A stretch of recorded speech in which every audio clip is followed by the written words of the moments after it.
So, alright, kind of having some technical difficulties right now. You turn that back on? Back on. Right. Light? Yeah.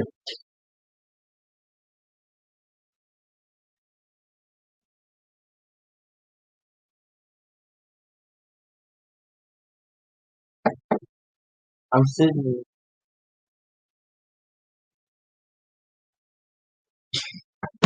Ah, let's sit.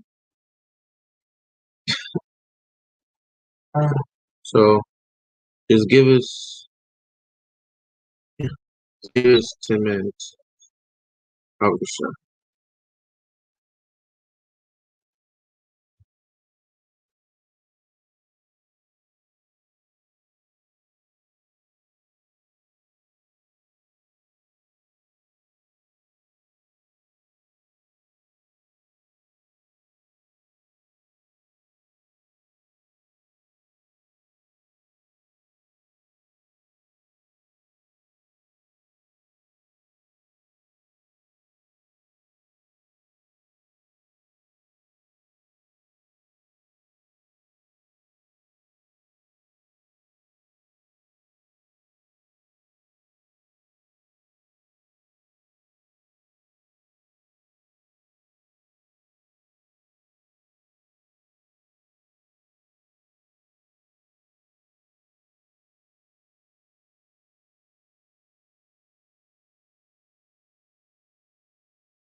All right, shalom, shalom.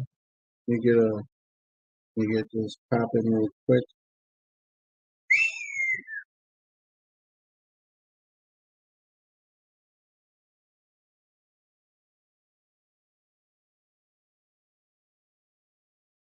Let me take this off.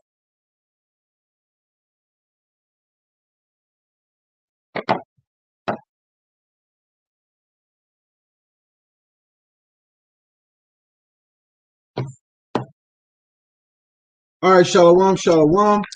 My name is Officer Marakai, and I'm an officer of the Banyan Yasharala and the Mashara Yasharala. Banya means sons of Israel, government of sons of Israel. Also, an officer of the Mashara Yasharala. That means Mashara means government of Israel. Okay, I'm an officer on the council. I'm an officer of the that holds a spot on the accountability as an officer of accountability. All right, and first and foremost, I like to give all praises, honor, and glory to the Most High God Yahweh, and we do so in the name of His only begotten Son, Hamashiach Yahweh Shai, who the world ignorantly called Jesus Christ, Shemai Yasharala Yahweh, Alahayanawa Yahweh Ached. That means, "Hear, O Israel, the Lord our God is one Lord." All I did was say it in the Hebrew. I told it to you. Um,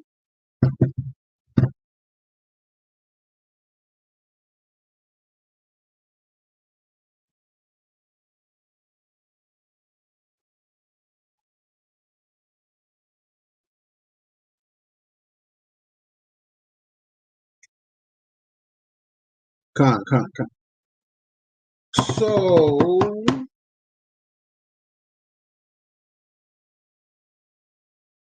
pull my sword out on y'all.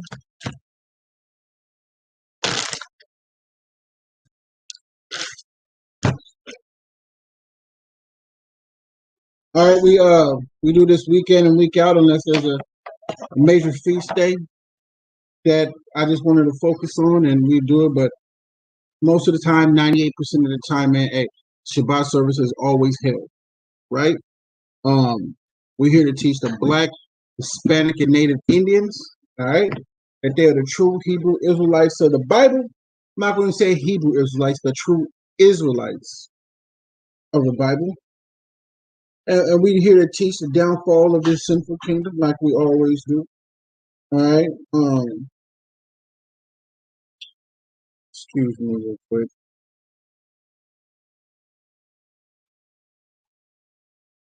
All right. Oh yeah. Also to our other people are the West Indians, which Jamaicans, Haitians, Jamaicans, uh, Brazilians, Panamanians, Guatemalans, Salvadorans, Cubans. Uh, who else did I didn't mention? To our people who scattered abroad, the diaspora that are scattered to the four corners of the earth. All right. So we will be going over. Dun, dun, dun, get something quick. Yeah. So we're gonna be going to the Torah, which is the law, the first five books of the Bible: Genesis, Leviticus, Exodus, Numbers, and Deuteronomy. First five books of the law. Okay, and today we're going to be in the book of Deuteronomy, chapter 29, verse 1, and we're going to be reading to chapter 31, verse 30. Right? So everybody turn to the Torah, to the law, and we're going to go to Deuteronomy 29 and 1. All right?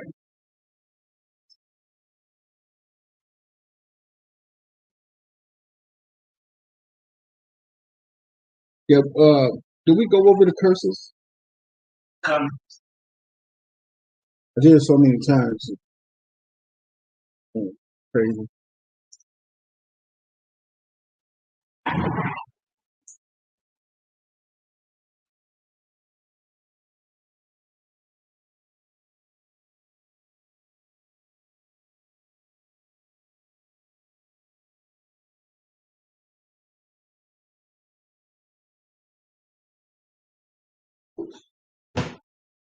All right, so y'all that missed the blowing of the trumpets that just passed last weekend, Saturday night to Sunday night, it was beautiful. You know, The brotherhood and the sisterhood was there. We ate, we feasted, you know. We praised Yahweh for all that He done. We blew our trumpets, signifying the last blow, signifying the blowing and the coming of that we're supposed to be blowing over our sacrifices, which now our ultimate sacrifice was Hamashiach, was Yahweh Shai Mashiach. I'm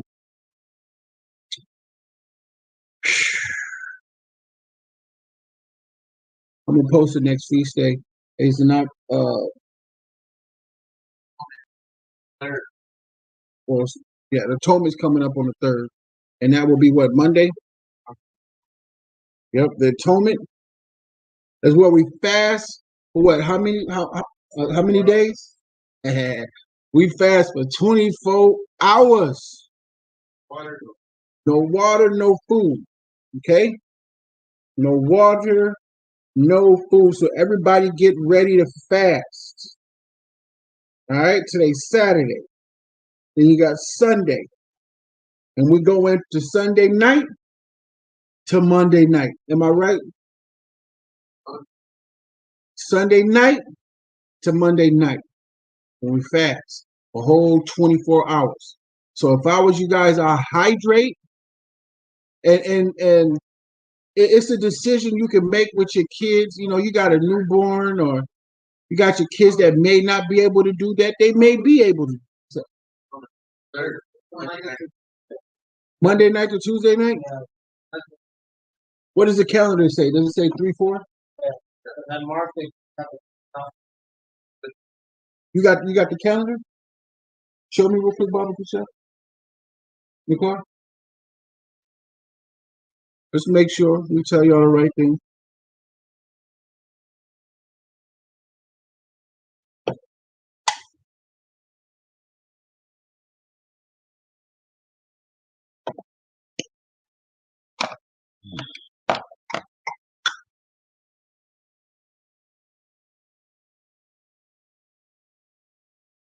But we're gonna be doing a live that day. Okay, yeah. So that's Monday night to Tuesday night. Okay. Let me put that in here.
but we're just saying that the Most High is licensed. Oh yeah, man, we ain't finna mention that brother's name. Let him say and lie all he wants to. Like actually, like put it kind of said.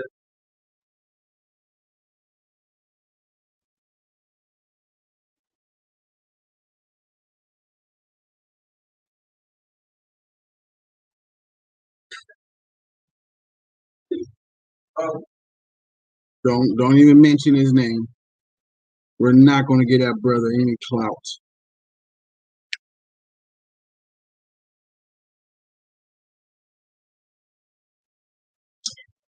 Remember, everybody, comment, like, and subscribe. It gets the channel out there. Give it to friends, family, what they can watch. Okay? And if you like it, donate to the channel. Baba Kashah. Hey, helps out Tithes and offerings are very welcome. Okay, so here we go. This is the book of Deuteronomy, chapter 29, verse 1. All right, these are the words of the covenant which the Lord commanded Moses to make with the children of Israel in the land of Moab, beside the covenant which he made with them in Horeb. And if you want to read more about the new covenant and what was done away with, a lot of people like to say that the law is done away with. It's not.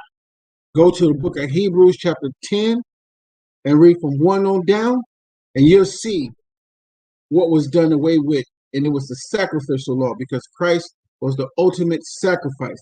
And then you can go to Matthew 5 and 17. Write these down. Matthew 5 and 17. Christ is telling you he did not do away with the law. He come to do what was fulfilled. All right, to do what his Father told him to do, and to be the ultimate sacrifice. Sacrifices were done away with, not the law. So everything in the law has to do with your beard, eating pork, and all that stuff. You can't do it. All right, but we're not going to get into that.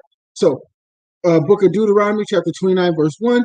These are the words of the covenant which the Lord commanded Moses to make with the children of Israel in the land of Moab, beside the covenant which he made with them in Horeb. And Moses called unto all Israel and said unto them, Ye have seen all that the Lord did before your eyes in the land of Egypt unto Pharaoh. Who's today modern day Pharaoh? Any president that sits on that seat is Pharaoh. All you gotta do is look on the back of the dollar and see the pyramid on there. They practice all the religion, all the practices of Egypt. They practice. Okay. And unto all his servants and unto all his land, the great temptations which thine eyes have seen, the signs and those great miracles. So all the things you see that's going on, the Most High has his hand in everything. All the stuff that's going on, you got to pay attention to the M-O-T to the B. You know, you all want to know what that is. It's the mark of the beast, the M-O-T to the B. That's what it is. The mark of the beast, that chip that they're going to put in your right hand or in your forehead, don't take it. Once you take that chip or you take that mark in your forehead, you have killed your salvation. So everybody needs to be starting just what Joshua did in the land of Egypt. He started storing up all those berries and, you know what I'm saying, the oats and all that stuff. Y'all got to do the same thing. And if you want to know what you need to be storing up and saving, hit me and I'll send you some videos of the things that you need to be storing up. That way you and your family don't starve, because sooner or later these grocery stores ain't gonna be having the food for you. These stores have 3 days worth of food. And if you're not getting big buckets and storing rice or beans, not even much rice, but just the oats and stuff. It's not called oats. What is it called again? Grains. Water. Grains. Get some grains. That's what Joseph was storing up. Grains. Grains got all the nutrients you need in it. All right? You can grind them up, make bread and everything else. And you can, in your house, you can get like a filtration water system. That way your water can always be good. And then you can thank the Most High and be praying every day. Most High keep you safe in these last days. But you got to have faith. And you got to have works. Faith without works is dead. Okay, cool. Verse 4. Yet the Lord hath not given you an heart to perceive, and eyes to see, and ears to hear unto this day. And I have led you 40 years in the wilderness. Your clothes are not waxing old upon you, and thy shoe is not waxing old upon thy foot.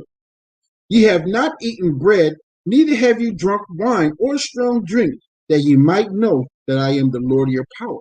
So the Most High didn't give them some type of magical food to let them know the things that was going on, or to understand what was going on. He kept them in a need-to-know basis what was going on when they was in the wilderness, the things that was going on around them. Why? Because he was testing us.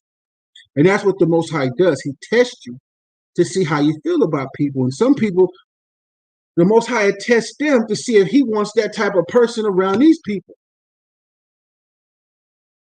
A man and woman's coming and going is of the Most High. all the time. A man's coming and going is of the Most High, right? Like the scriptures say in what's that one?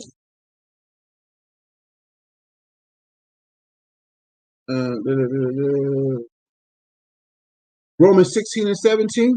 Mark them that causes division and ignore them. Hey, the Most High, a powerful man. He gives you things of understanding and wisdom and knowledge to know and to learn, to guide your life and how he wants you to operate. But a lot of people around here, they worship the creation and not the creator. And that's the thing a lot of people start to do. Okay? So here we go. And I have, verse 5, and I have led ye 40 years in the wilderness. Your clothes are not waxing old upon you, and thy shoe is not waxing old upon thy foot. Ye have not eaten bread, neither have you drunk wine or strong drink, that ye might know that I am the Lord your power. And when ye came unto this place, Sihon the king of Heshbon, and Og the king of Bashan, came out against us unto the battle, and we smote them. And we took their land, and gave it for an inheritance unto Reubenites, and unto the Gadites, and unto the half tribe of Manasseh. All right?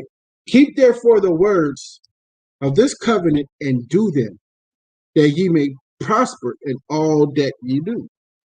So again, watch this. Keep therefore the words of this covenant, and do them, that ye may prosper in all that ye do. From to this day, we're supposed to keep the words of this covenant so we can prosper in everything that we do.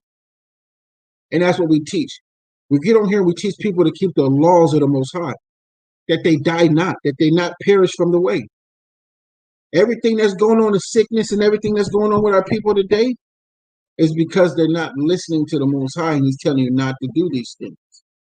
And a lot of us fall short, and a lot of us doing things that we're doing, the best you can. There's 613 laws, all right? And you're supposed to rehearse them every day. Like if you were in a play, you wanted to play, you get the script and you rehearse it. And you do it the best you can to get that role. And that's what you're doing now.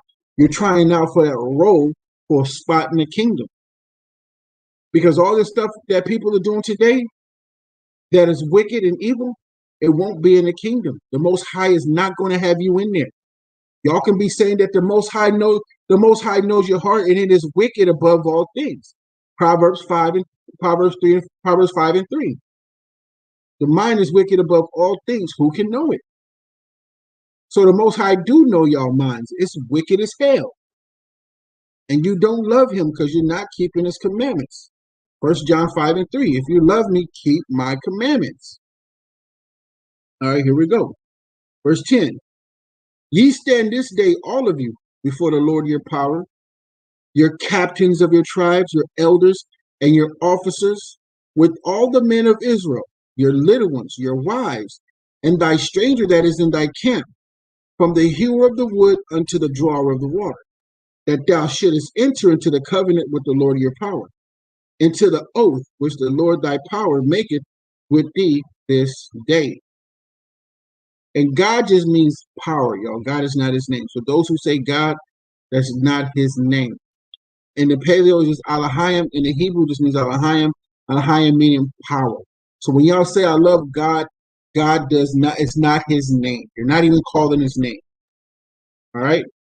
His name is Yahweh. That's his name. His son's name is not Jesus Christ. That's in the Greek. His son's name is Yahweh Shai. Yahweh Shai Hamashiach. All right? The deliverer, the anointed deliverer. Yahweh Shai. That's his name. And Most High God's name is Yahweh. All right? Meaning he is. That's his name. You can go to the book of Exodus, chapter, what's that, 13 and 34? I get it, but not right now. All right, verse 12, no, verse 11.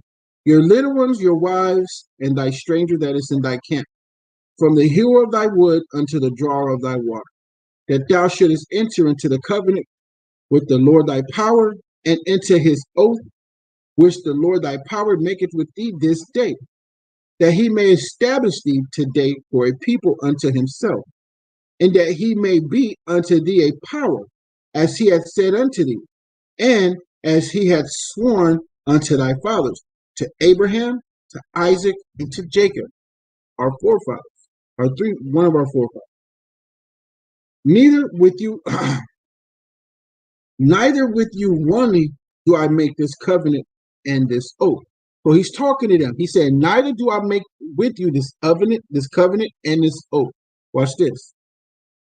But with him that standeth here with us this day before the Lord our power, and also with him that is not here with us this day. He's talking about us. We were not there. For ye know we have dwelt in the land of Egypt, and how we came thorough the nations which ye passed by. And ye have seen their abominations.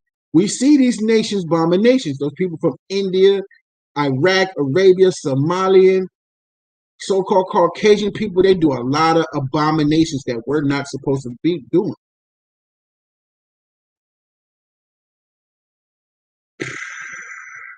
And their idols, wood and stone. Wood represents Christianity, stone represents Islam. All right? You can read that in book of Deuteronomy 28, and I believe it's 60. All right? And ye have seen their abominations in their idols, wood and stone, silver and gold, which were among them. Lest there should be among you men or women or family or tribe whose heart turneth away this day from the Lord our power, to go and serve the gods of these nations. So our people will go and serve Islam, which is not ours. Our people will go serve Christianity, which is not ours. Our people will go and serve Buddhism, which is not ours. Our people always go and gravitate onto some stuff that's not theirs instead of finding what our ancestors worship. And it's right here in this book. It's the Most High Yahweh. All you got to do is go to the book of Acts, chapter 13, verse 1. And then you go back to Acts chapter 12, verse 27. That's when they first called us Christians. All right.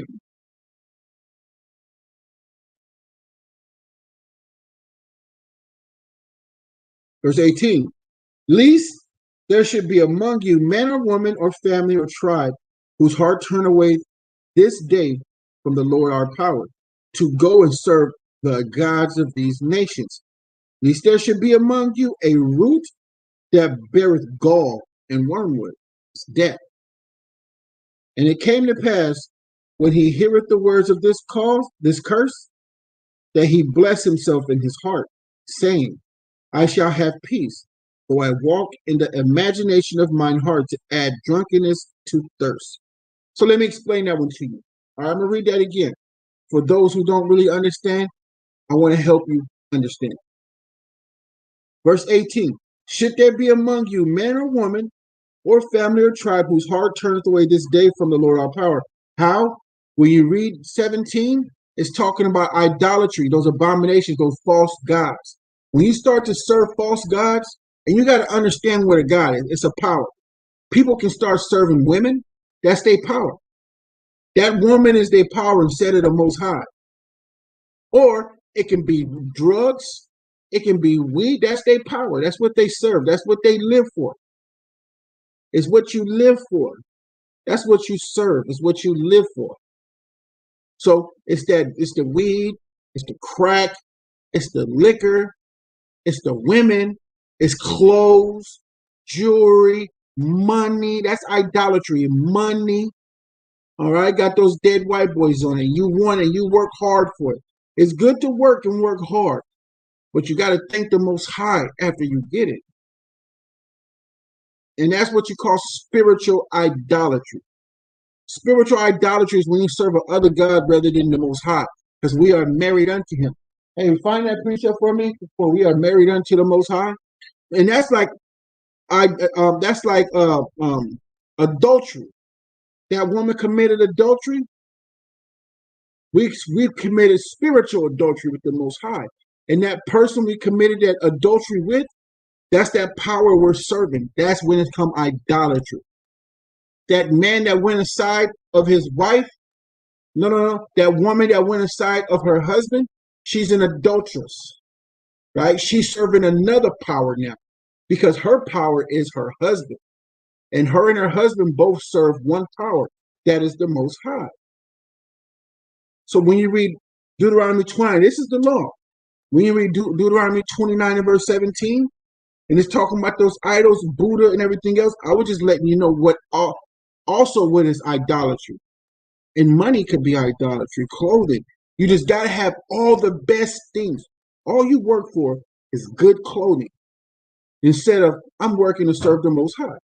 For when my brothers need something, or when my Abba needs something, in good cause, but we work to help one another. We build a community to help one another.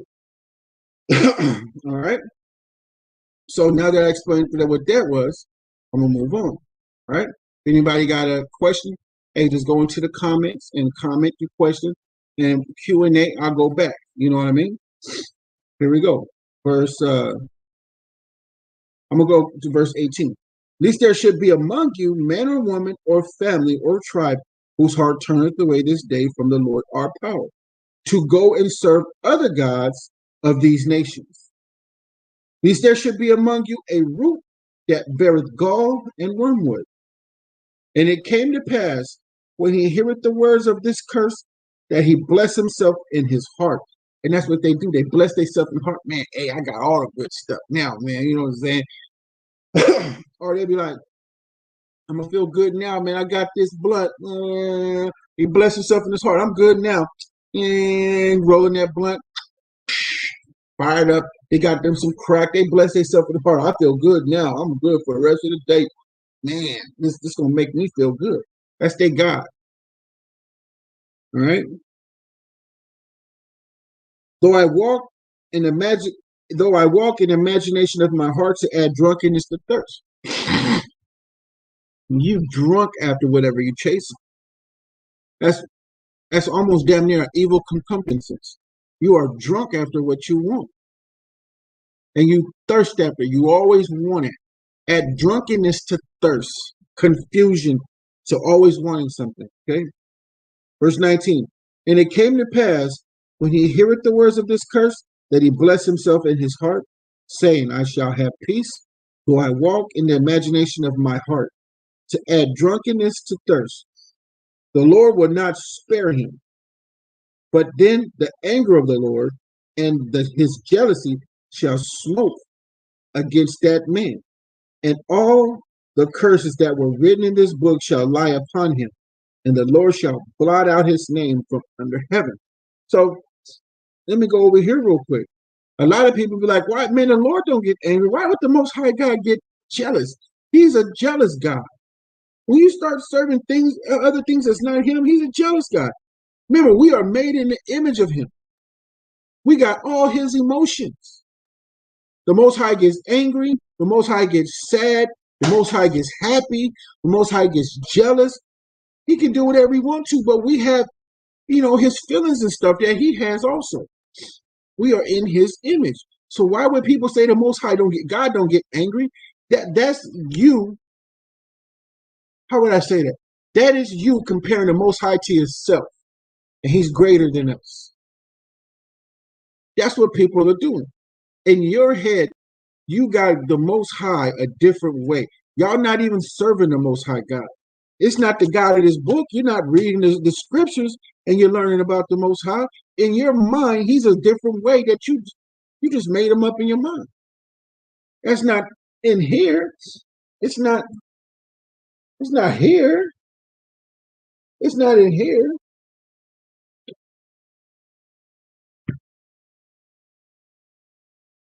Verse 20, the Lord would not spare him, but then the anger of the Lord and his jealousy shall smoke against that man. And all the curses that are written in this book shall lie upon him. And the Lord shall blot out his name from among heaven. And the Lord shall separate him unto evil out of all the tribes of Israel, according to all the curses of the covenant that are written in this book of the law, so that the generation to come, of your children that shall rise up after you, and the stranger that shall come from a far land shall say, when they see the plagues of the land, and the sickness which the Lord hath laid upon it, and that the whole land thereof is brimstone and salt and burning, that it is not sown, nor beareth, nor any grass groweth therein, like the overthrow of Sodom and Gomorrah, Admah and Zebulun, Zebulun, which the Lord overthrew in his anger and in his wrath. So just like our land out there is not grown right now, those fake Ashkenazis over there that pretend to be us, they're not even in the land of Judea right now. They're in the land of Samaria. They're not in our land. It won't grow. It's desolate. It won't grow. All right.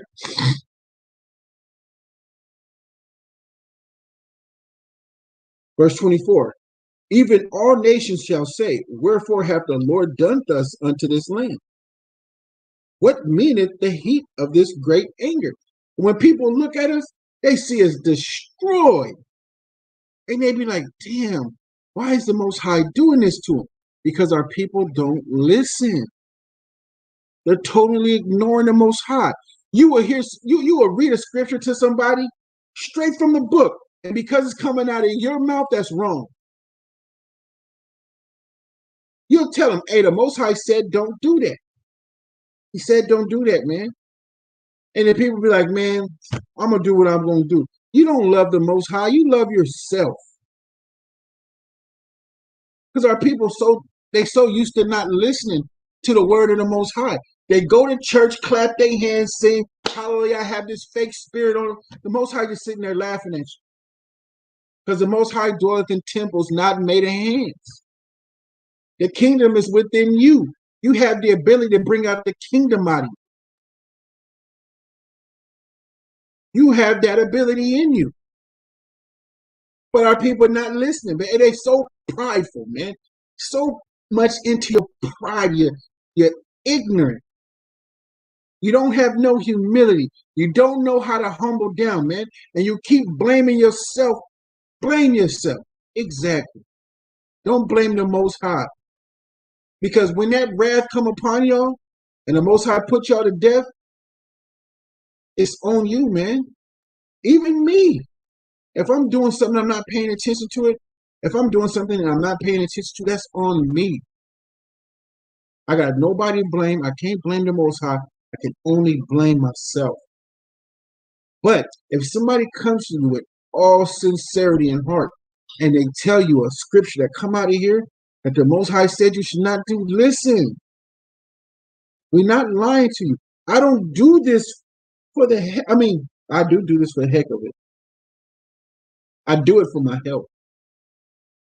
But I'm storing up riches in heaven. That's all I'm doing, storing up riches. You don't see me getting paid now. I'm not getting paid. I'm only getting a penny. I've been promised a penny. I took this job for a penny. Just to let y'all know. And you find that precept or not?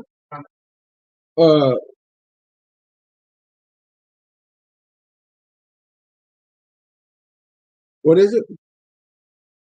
Jeremiah. Let me see.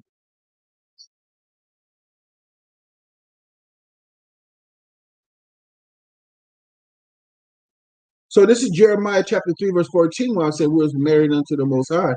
And we was on it was in Deuteronomy chapter 29 and verse 18. This is Jeremiah chapter 3, verse 14. Turn, O backsliding children, saith the Lord. For I am married unto you, and I will take you one of a city and two of a family, and I will bring you to Zion. It will take us one from a city and two from a family, and bring us unto Zion. Okay? Here we are married unto the Most High. So when you start worshiping other things and doing when I mean worship, You got to look that up yourself. I'm going to give y'all something to do. Look up worship. And then you'll start to really understand by what is worship. When you don't look up the meaning, I was talking to my Abba today, and I was telling him, how do you hide something from a Black, Hispanic, and Native Indian? And he goes, what? I said, put it in a book, because niggas don't read. And he was like, he was taken back a little bit. He was like, dang. Because I was just being serious. You put it in a book. So sometimes I like to do that to people. Well, look it up. Look up the meaning of worship. And don't go to the Google like that. All right, go to etymology.com. Let me see. I'll show y'all because I got a new phone and I didn't even put the app in my phone. So excuse me.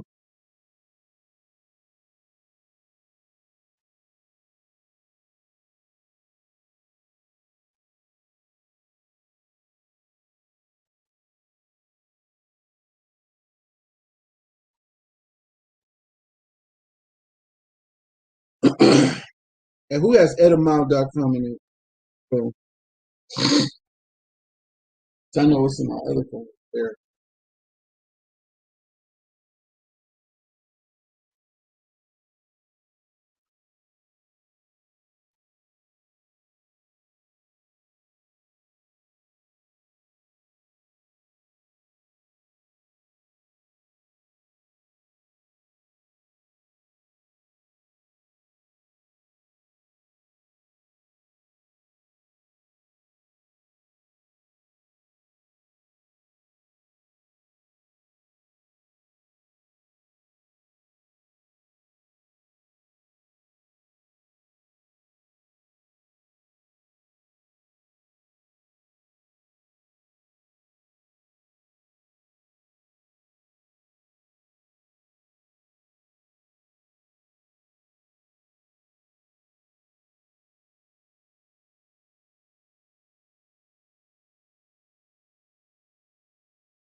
All right, go here. When you look up words, go here. I'm sorry, y'all. Write that down. Online etymology dictionary. This is where you want to go to look up words. All right. This is where you want to go to look up words. Online etymology dictionary. Don't go to Google or none of that stuff like that, man. Come. Go to etymology.com and go there. That'll be a best place to go to look up words that you get a better understanding.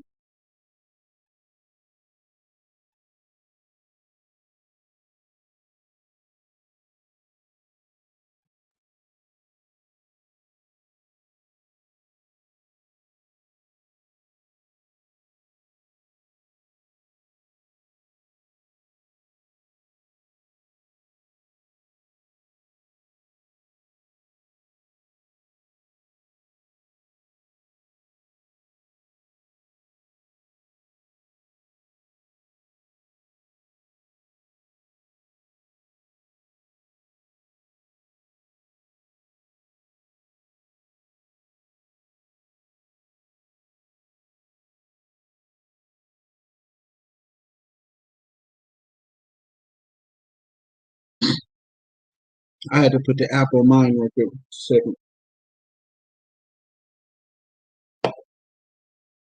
All right.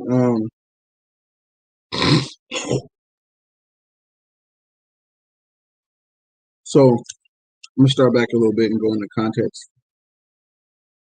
Deuteronomy 29 and 22, so that the generation to come of your children that shall rise up after you, and the stranger that shall come from a far land shall say, when they see the plagues of that land, and the sickness which the Lord thy power hath laid upon it, and that the whole land thereof is brimstone and salt and burning, that it is not sown, nor beareth, nor any grass groweth therein, like the overthrow of Sodom and Gomorrah, Admah, Zibion, which the Lord overthrew in his anger and in his wrath. Even all nations shall say, wherefore hath the Lord done thus unto this land? What meaneth the heat of this great anger? What? Idolatry. You are serving other gods. Right? Then men shall say, because they have forsaken the covenant of the Lord, their power of their fathers, which he made with them when he brought them forth out of the land of Egypt. That's what people, behind closed doors, people know who we are. They know who we are. And they discuss this behind closed doors about us. For they went and served other gods and worshipped them, powers whom they knew not, and whom he had not given unto them. And the anger of the Lord was kindled against this land, to bring upon it all the curses that are written in this book. And the Lord rooted them out of their land in anger and in wrath and in great indignation, and cast them into another land, as it is this day. That's what happened to the blacks, Hispanics, and Native Indians. The Most High rooted us out of our land over there in the so-called Middle East. And that's how we came over here through the transatlantic slave trade, which you go to Deuteronomy 28 and 68, read there first, and then you read all the curses. Because we didn't listen to the Most High, he rooted us out of our land and brought us over here. And then when you go to Jeremiah, I think Zechariah, Jeremiah, for Israel, for Judah and Israel were oppressed together. We were oppressed together in this land, in the land of the north. It's prophecy. That's how you know the Bible is real. It's through prophecies. Go ahead and read Matthew chapter 24. It's going to start telling you a bunch of stuff, man. All right. Verse 28, and the Lord rooted them out of their land in anger and in wrath and in great indignation, and cast them into another land, as it is this day. The secret things belong unto the Lord our power, but those things which are revealed belong unto us and to our children forever, that we may do all the words of this law. That we may do all the words of this law. I'm reading all these laws. No idolatry, no worship in that thing. You worship the Most High. Watch my videos, especially when it comes to praying to the Most High. We're supposed to face our land. Where's our land? It's in the east. So you what? You face the east. You pray to the east. Women cover their heads, men uncover their heads. And you pray to the east. All right? So Ka Asherah, Devar Yahweh, Anaya Shai. I said all that Yahweh said, what we doing here. So when we read the law and we finish the last verse of the law in that chapter, we said Ka Asherah, Devar Yahweh, Anaya Shai, Shemai, which is in the Hebrew. In the English, it just means all that Yahweh said, what we doing here. All we're doing is agreeing to what we read. That way it's an agreement. The angels are watching you, that you're agreeing to the law. So everybody's going to be judged according to this law. On Judgment Day, you're going to be judged according to the law. If you agree with that you're going to be judged according to this law, don't you think you should read it and find out what you need to do? Everybody's going to be judged. Against what? Stuff that you've done wrong? Okay. How are they going to know the stuff that you've done wrong? Because it's written in a book, huh? Yeah, they learned it from the Most High. And he's going to open the big book, which is the law. They got the law too, and it's right here. So when they open this book, big book of the law, and they read that you haven't done this, don't you understand that you have the same thing that they have? You better keep the law. You better keep the Sabbath. Stop working Friday night to Saturday night. Friday night to Saturday night is the Sabbath. Everybody stay in. You prepare your food on Thursday. So when it comes to Friday, you can cook your food and y'all get home and prepare for the Sabbath, and you have 24 hours worth of food. Salad, fruit, whatever you want, you prepare, don't do nothing. Just rest, read the Most High Word. All right, we're going to start over here to chapter 30. Deuteronomy chapter 30, verse 1. And it shall come to pass when all these things are come upon thee, the blessing and the curse which I have set before thee, and thou shalt call them to mind among all the nations, whether the Lord thy power hath driven thee, and shalt return unto the Lord thy power, and shalt return unto the Lord thy power, and shalt obey his voice according to all that I command thee this day, thou and thy children, with all thine heart and with all thy soul. That then the Lord thy power will turn thy captivity and have compassion upon thee, and will return and gather thee from all the nations, whether the Lord thy power hath scattered thee. If any of thine be driven out unto the outermost parts of heaven, from thence will the Lord thy power gather thee, and from thence will he fetch thee. And the Lord thy power will bring thee into the land which thy fathers possessed, and thou shalt possess it, and he will do thee good and multiply thee above thy fathers. And that's what we want. We want our possessions back. We want our land back, and everybody got their land but us. We are still in the captivity of this ungodful system, unrighteous system. I want my inheritance. I want the land that my forefathers promised to me. I want my land back. I ain't got to pay no rent on it. I ain't got to pay no electricity. I can grow my own fruits, my own vegetables, my own winery, my own vineyards. I can prosper, make money off it. The feast of the first fruits come on. I'm going to go take that over there so they can, you know what I'm saying, burn that and give it to the Most High and enjoy it. Enjoy my wives, all my children, all my kids coming to me, then my grandbabies coming to me, thousands of them coming and running to me. All right? I want to see all, that's a blessing to see all your grandkids and your kids in one house. Everybody there is your kids and your grandkids. They run into you, looking to you, see, that's a blessing. You're cursed when you don't have your kids and your grandkids around you. That's a curse. Every man's supposed to have his children and his kids and his grandkids around him. You are cursed. That's because you're not listening to the Most High. Remember that. Verse 4. If any of thine be driven out unto the outermost parts of heaven, from thence will the Lord thy power gather thee, and from thence will he fetch thee. And the Lord thy power will bring thee into the land which thy fathers possessed, and thou shalt possess it. And he will do to thee good and multiply thee above thy fathers. And the Lord thy power will circumcise thine heart, and the heart of thy seed, to love the Lord thy power with all thine heart, with all thy soul, and that thou mayest live.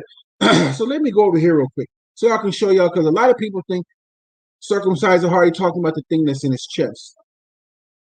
Let me prove from precept what he's talking about, so people don't start tripping about what the heart is.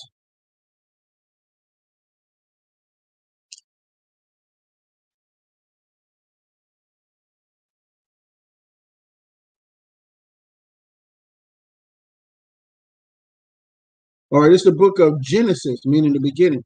The book of Genesis, chapter 6, verse 5, and it reads, And God saw that the wickedness of men was great in the earth, and that every imagination of the thoughts of his heart was only evil continually. Again, and God saw that the wickedness of men was great in the earth, and that every imagination of their thoughts of his heart, that's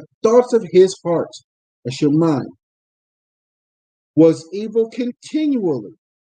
And it repented the Lord that he made man on earth, and it grieved him at his heart. It grieved him at his heart. All right, I'm going to go to another one. This is the book of Genesis chapter 8 and verse 21. And the Lord smelled a sweet savor, and the Lord said in his heart. Again, verse 21. And Yahweh smelled a sweet savor. That means he smells. That means he has a spirit. Spirit's not this ghostly thing like Casper people say. He smelled. Means he has a nose. He can smell. All right? And the Lord smelled a sweet savor, and the Lord said in his heart. He said in his heart. Right? I will not again curse the ground anymore for man's sake. For the imagination of man's heart is evil from his youth. Neither will I again smite nor. Is it? See the heart. This is the heart. So he said in his heart. So when you go right here, Deuteronomy chapter 30, verse 6, and the Lord thy power will circumcise thine heart. That means your mind. Because we're going to get a new mind. We're going to keep our soul, which is our spirit. Our soul is our characteristics and the things that, how we are and everything else. That's your soul. You're trying to keep your soul. You're trying to keep your spirits and your thoughts. So when you get that new body in the kingdom, you're still going to be, you're going to know everything that went around, and you're just going to have a new body. Your glory. All right? Verse 6, and the Lord thy power will circumcise thine heart and the heart of thy seed. So that's the kids. So your kids that go with you in the kingdom that make it, he's going to circumcise their heart too. Give them a new heart, a new mind. Right? That's that new body. You're going to have your spirit. So like when you die, your spirit leaves. So that's your soul and your spirit. You're going to be able to keep that, and it's going to be put into a new body. All right? He's the God of spirits. He's the power of all spirits. All the spirits on earth belong to him. All this fleshy stuff right here, man, the Most High has the power to give you another body. All right? Verse 7, and the Lord thy power will put all these curses upon thine enemies, and on them that hate thee, which persecuted thee. He didn't say specifically, but we all know who hate us.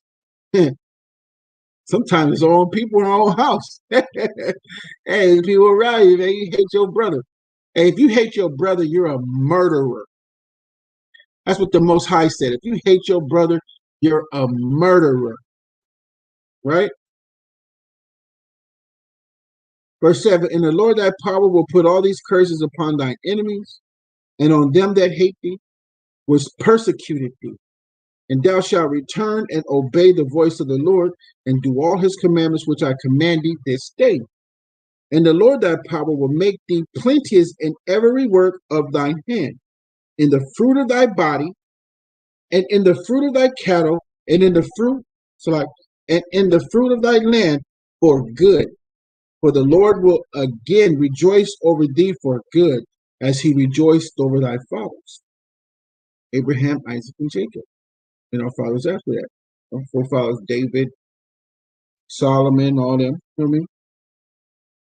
If thou shalt hearken unto the voice of the Lord thy power, to keep his commandments and his statutes which are written in this book of the law, and if thou turn unto the Lord thy power with all thy heart and with all thy soul. For this commandment which I command thee this day is not hidden from thee, neither is it far off. For it is not in heaven, that thou shouldest say, who shall go up for us to heaven and bring it unto us, that we may hear it and do it. It's right here. And does the book have a voice? Does this book have a voice? No, it doesn't. I'm the voice. Obey the voice of the Lord. That's us that are on these corners. We're the voice of the Lord. We're taking the precious from the vial, and we're teaching you. Obey us. Listen to us.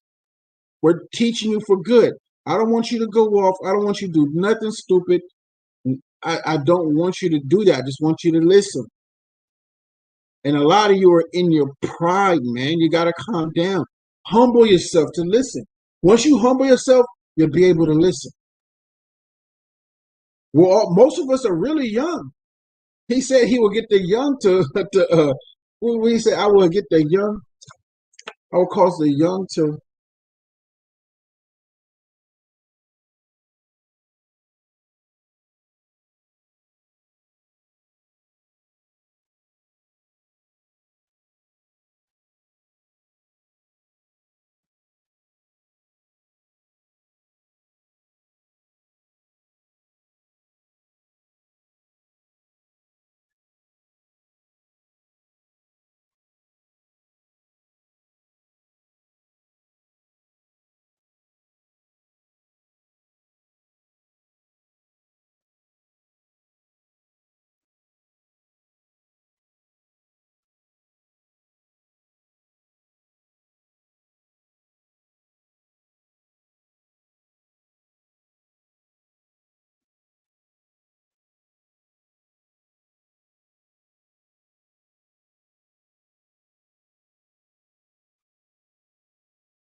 See if I found it.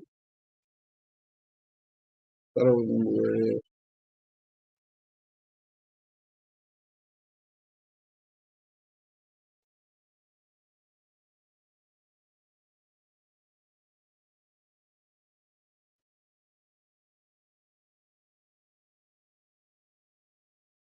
Isn't that?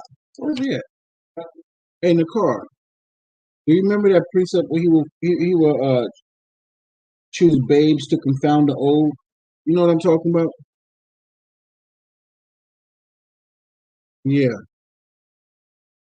Well, I'm gonna find. I'm remembering. I tell y'all, but at the same time, he was going to choose the young to confound the old, and you have young men out here waking up the older men. All right, that's the younger men waking up the older men. That's how the Most High does what He does. That's how He do things. What was that? All right, first Deuteronomy chapter 30, verse 13. Neither is it beyond the sea that thou shouldest say, "Who shall go over the sea for us, and bring it unto us, that we may hear it and do it? But the word is very nigh unto thee, in thy mouth and in thine heart, that thou mayest do it. See, I have set before thee this day life and good, and death and evil." Again, see, I have set before thee this day life and good, and death and evil. In that I command thee this day to love the Lord thy power, to walk in his ways, and to keep his commandments.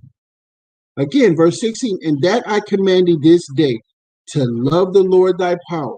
How do you love him? To walk in his ways and to keep his commandments and his statutes. Statutes are moral, civil, dietary, and ceremonial.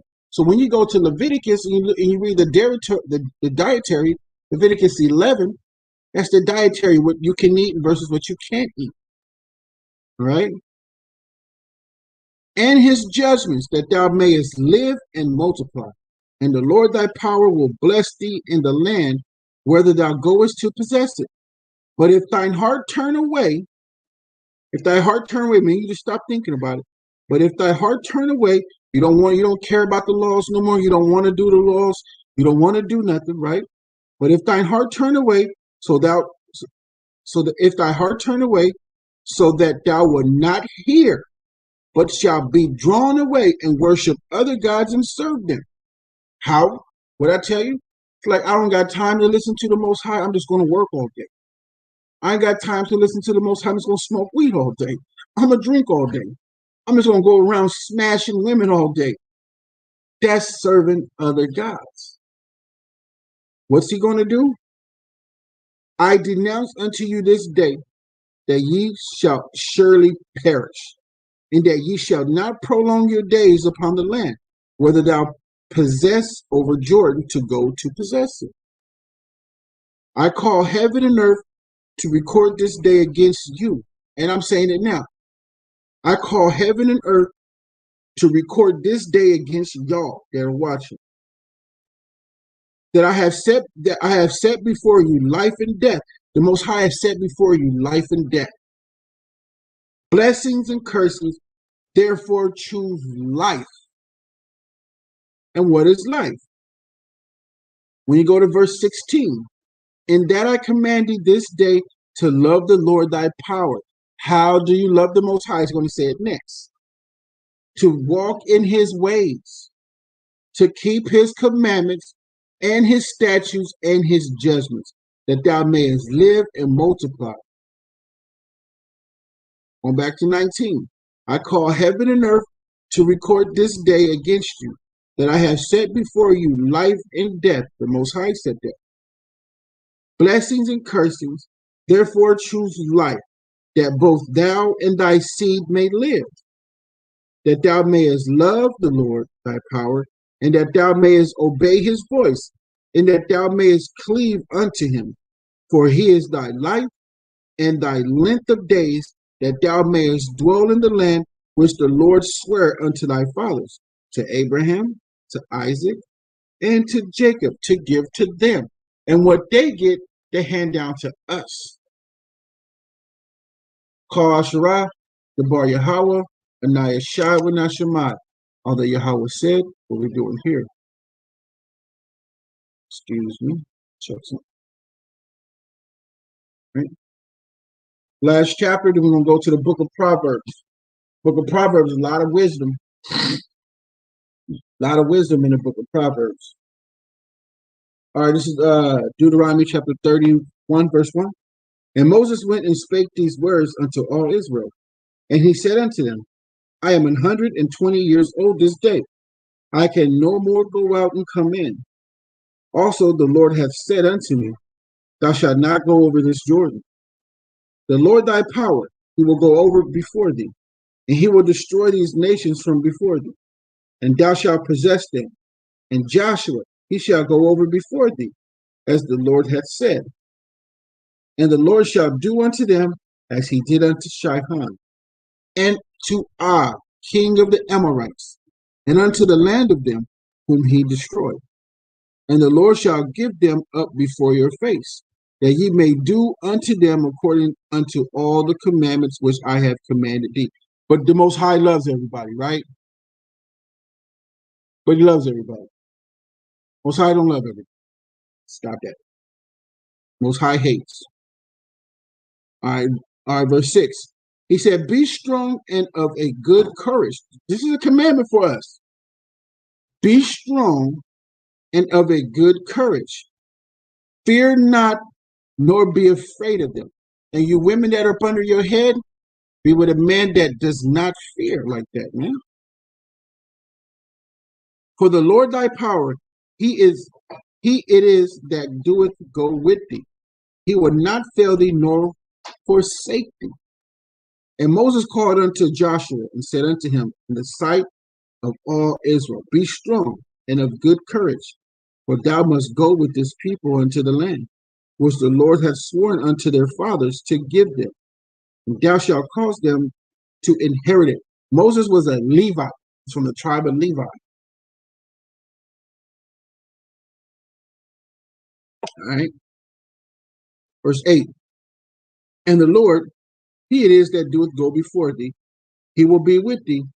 He will not fail thee, neither will he forsake thee. Fear not, neither be dismayed. And Moses wrote this law and delivered it unto And Moses wrote this law and delivered it unto the priests, the sons of Levi, which bear the ark of the covenant of the Lord, and unto all the elders of Israel. And Moses commanded them, saying, At the end of every 7 years, in the solemn of your years of release, in that feast of tabernacles, when all Israel is come to appear before the Lord thy power, in the place which he shall choose, thou shalt read this law before all Israel in their hearing.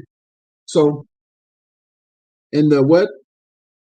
In the year of release, right? In the Feast of Tabernacles, this law has to be read. So, all the brothers that's in the camp would read a book. Everybody would read a book. How many brothers is there? Everybody would sit down, and you got the Knights of the Tabernacles, and that law should be read in front of everybody. And y'all should have had it calculated until you finish the law, and everybody's sitting in front of you, and everybody's getting the law read to them. That's what we read in the tabernacle. So everybody got to come and be in the tabernacles, and for like 2 hours or 3, each brother's going to read his chapters of the book until we finish with the law, and everybody's going to talk about it, and you're going to hear from all the elders that's been in here for 20, 30 years on down, is going to explain to you everything that's going on. And you sit there with your notes and you be writing them down and everything else. That's why it's good for everybody to be a part of the tabernacles, man. Most High, we got to keep these feast days. You got to keep the Sabbath. The new moon is a Sabbath as well. You got to keep these, man. And to some people that figuring out, like, dang, these brothers are actually telling the truth. Don't be so overwhelmed with a burden like, I'm not going to be able to do that. Calm down. Yes, you will. You got to fight for the Most High. You got to fight to do this. In this captivity in this government, You're gonna have to fight to do this. All right, meaning you have to go to work like I ain't working on Sabbath, and I ain't doing that. I'm telling y'all now. Y'all hear me? Don't go nowhere. Friday night to Saturday night. That's the Sabbath. Okay? Do no work, no cooking, no clean. You can clean a little bit, stay tidy, take out your trash and everything else, and wipe the kitchen stove down, food be on it, but just don't do this thing. All right. Verse 12, gather the people together, men and women and children, and thy strangers that is within thy gates, that they may hear, and that they may learn and fear the Lord your power, and observe to do all the words of this law. To observe to do all the words of this law. Right? And that the children which have not known anything may hear and learn to fear the Lord your power, as long as ye live in the land whether you go over Jordan to possess it. And the Lord said unto Moses, behold, and the angel of the Lord said unto Moses, behold, who's this? Which I've taught over and over again. This is who the world ignorantly called Jesus Christ. He just wasn't called Jesus Christ back then. He was the angel of the Lord, though. We don't know his name then. But this is him. And I proved many times, if you watch my videos, I've proved that this is Christ from the beginning. For it's all written of him. Christ comes in a volume of the book. He said it was written of me. Go to the book of Hebrews. He said, I come in the volume of the book, for it is written of me. This is Christ who he's talking to. All right. And the Lord said and the angel of the Lord said unto Moses, behold, because the Most High is not going to get off his throne to do nothing. He has his angels to do things. And the angel of the Lord said unto Moses, behold, thy days approach that thou must die. Call Joshua and present yourselves in the tabernacle of the congregation, that I may give him a charge. And Moses and Joshua went and presented themselves in the tabernacle of the congregation. And the angel of the Lord appeared in the tabernacle.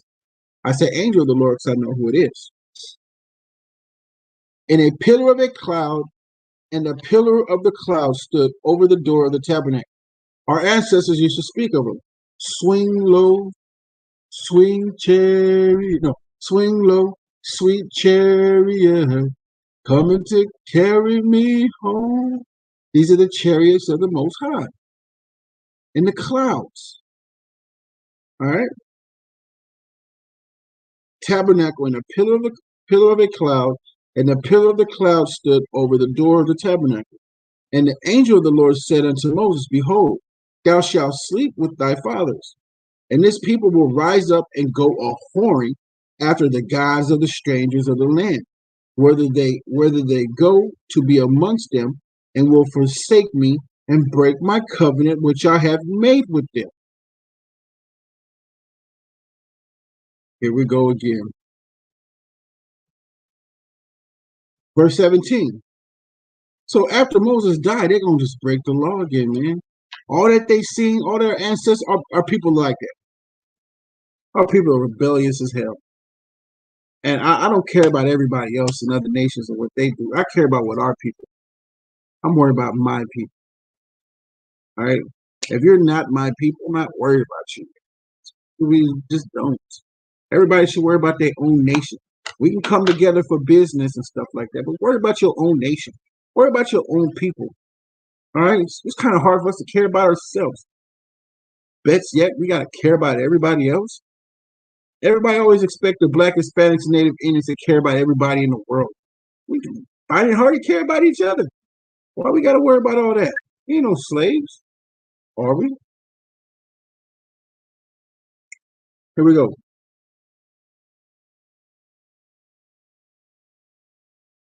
Verse 17. Then my anger shall be kindled against them in that day, and I will forsake them, and I will hide my face from them, and they shall be devoured, and many evils and troubles shall befall them, so that they will say in that day, are not these evils come upon us because our God is not amongst us? And our people always say that, man. They be like, man, Most High is not with us, man. Look at all this stuff that's going around. You won't keep the law. That's why this stuff is happening. All right? Then my anger shall be kindled against them in that day, and I will forsake them, and I will hide my face from them, and they shall be devoured, and many evils and troubles shall befall them, so that they will say in that day, are not these evils come upon us, because our power is not amongst us? And I will surely hide my face in that day, for all the evils which they shall have wrought, in that they are turned unto other gods. I will surely hide my face in that day, for all the evils which they shall have wrought, in that they are turned unto other gods. So with the evils that our people have done, that will they be serving other gods, not the Most High. So those evils that they do is because they serve other gods and other powers, not the Most High. So those powers, they have different, they have different, they have different laws that they abide by. Those type of powers, money have a different law. That's idolatry itself, worshiping money. It's called coveting, evil covet. You got an evil concupiscence. That's an over urged desire to have something. Okay. Verse 18, and I will surely hide my face in that day for all the evils which they have wrought, in that they are turned unto other gods. Now therefore write ye this song for you, and teach it the children of Israel. Put in it their mouths, that this song may be a witness for me against the children of Israel. For when I shall have brought them into the land which I swear unto their fathers, that flow with milk and honey, and they shall have eaten and filled themselves and waxen fat, then will they turn unto other gods and serve them and provoke me, break my covenant. So when we get into a land, we get all prosperous and rich, get about the Most High. As you know, after that 1,000 years, Esau was able to come out of those mountains in the Caucasus Mountains, because Russia was the last place that so-called Negro ruled over. Russia. You know, that's when you had the Renaissance period, the Dark Ages. That's when we ruled. Okay.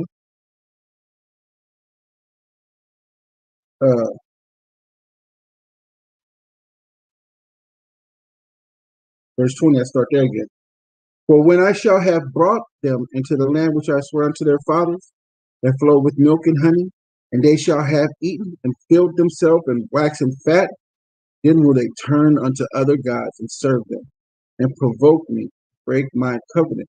And it shall come to pass, when many evils and troubles are befallen them, that this song shall testify against them as a witness. For it shall not be forgotten out of the mouths of their seed. For I know their imagination, which they go about even now, before I have brought them into the land which I swear. The Most High said He knows our imaginations, He knows how we are, He knows how we think, He knows what we're going to do. Right? Moses therefore wrote this song the same day and taught it to the children of Israel. And he gave Joshua the son of Nun charge, and said, Be strong and of good courage, but thou shalt bring the children of Israel to the land which I swear unto them, and I will be with thee. And it came to pass, when Moses had made an end of writing the words of this law in a book until they were finished, that Moses commanded the Levites which bear the ark of the covenant of the Lord, saying, Take this book of the law and put it in the side of the ark of the covenant of the Lord your power. And it may be thee therefore a witness against thee. For I know thy rebellion and thy stiff neck. Behold, while I am yet alive with you this day, ye have been rebellious against the Lord. And how much more after my death? Gather unto me all the elders of your tribes and your officers, that I may speak these words in their ears, and call heaven and earth to record against them. For I know that after my death you will utterly corrupt yourselves, and turn aside from the way which I have commanded you. And evil will befall you in the later days, because ye will do evil in the sight of the Lord, and provoke him to anger through the work of your hands, idolatry. And Moses spake in the ears of all the congregation of Israel the words of this song until they were ended. Ka Asherah, Gabar Yahweh, and Ayashai Shema. All that Yahweh said, what we do in here. All right, we're going to go on to the book of Proverbs, chapter 5, verse 1.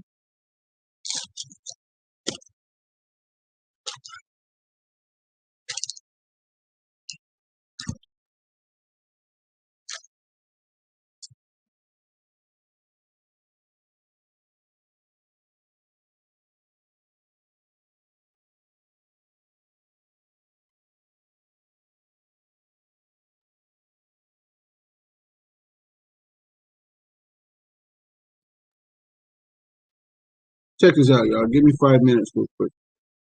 Be right back. 5 minutes.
Waiting on soldiers in Akaria to get back to his seat.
All right, Marshal Puppet.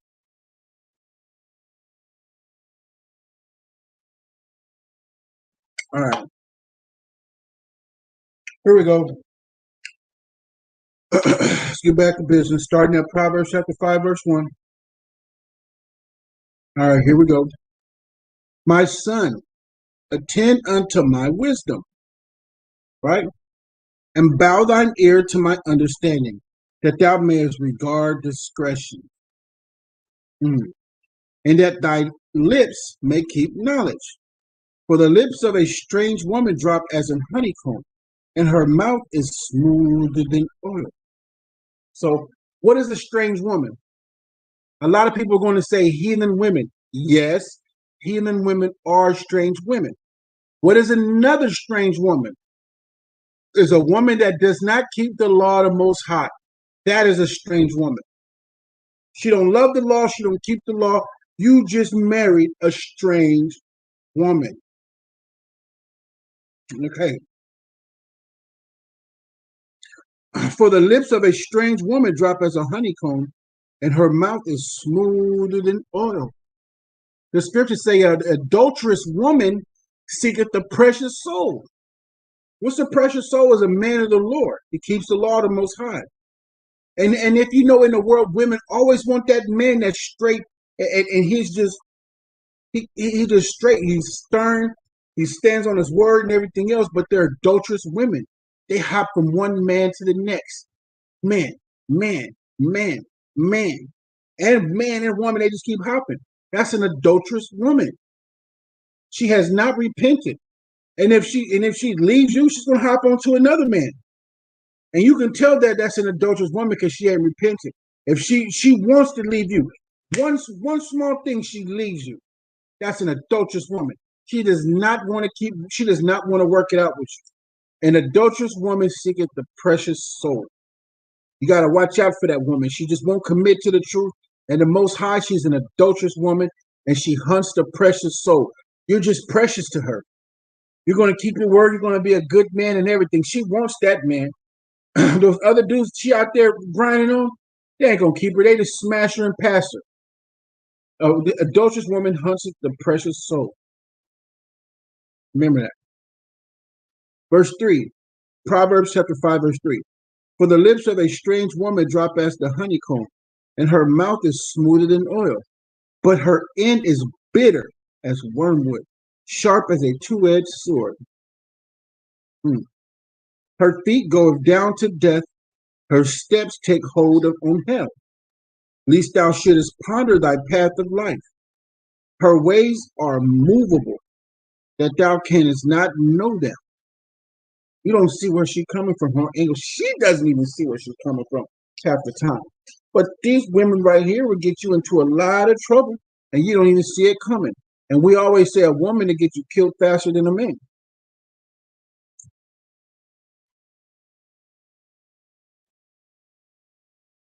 Verse 6. Least thou shouldest ponder the path of thy life. You gonna while you with her, you gonna like, dang man, how's my life been with her? Least thou should ponder the path of thy life. Ponder the path of thy life. Her ways are movable, that thou canst not know them. Right? Hear me now, therefore, O ye children, and depart not from the words of my mouth. Remove thy way far from her, and come not nigh the door of her house. Lest thou give thine honor unto others, and thy years unto the cruel. Least, and you know how that can happen right there. I see, remove thy way far from her, and come not nigh the door of her house. Your ways and how you are moving from her. She don't care. That's a strange woman. She is set by no law. She wants to stay in the world. She will not even commit to you. Nah, let's just have sex though. See? Verse 8, remove thy way far from her, and come not nigh the door of her house. Lest thou give thine honor unto others, and thy years unto cruel. Your respect is going to be unto others. And how should I break that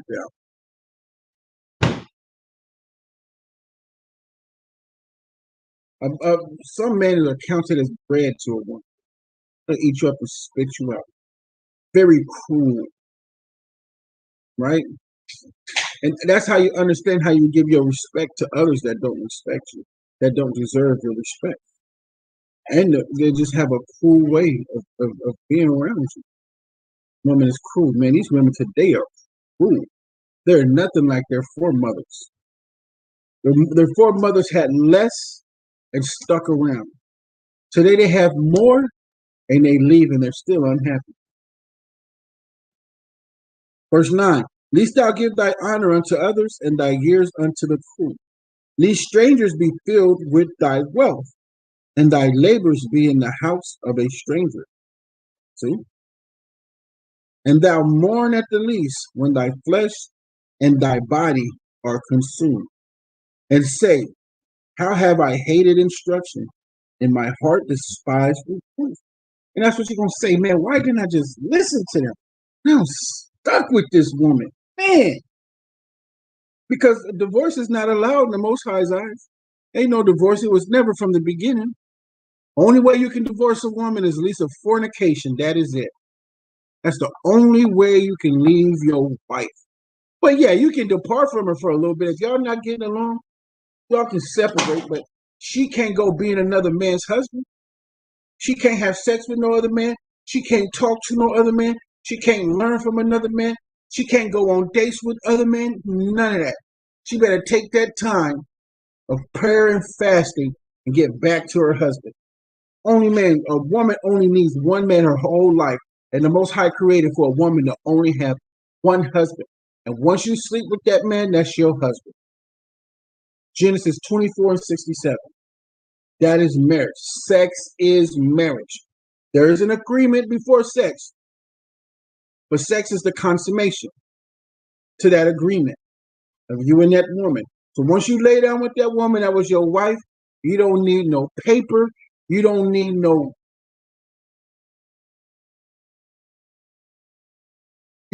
permission to a state or nothing. Here we go.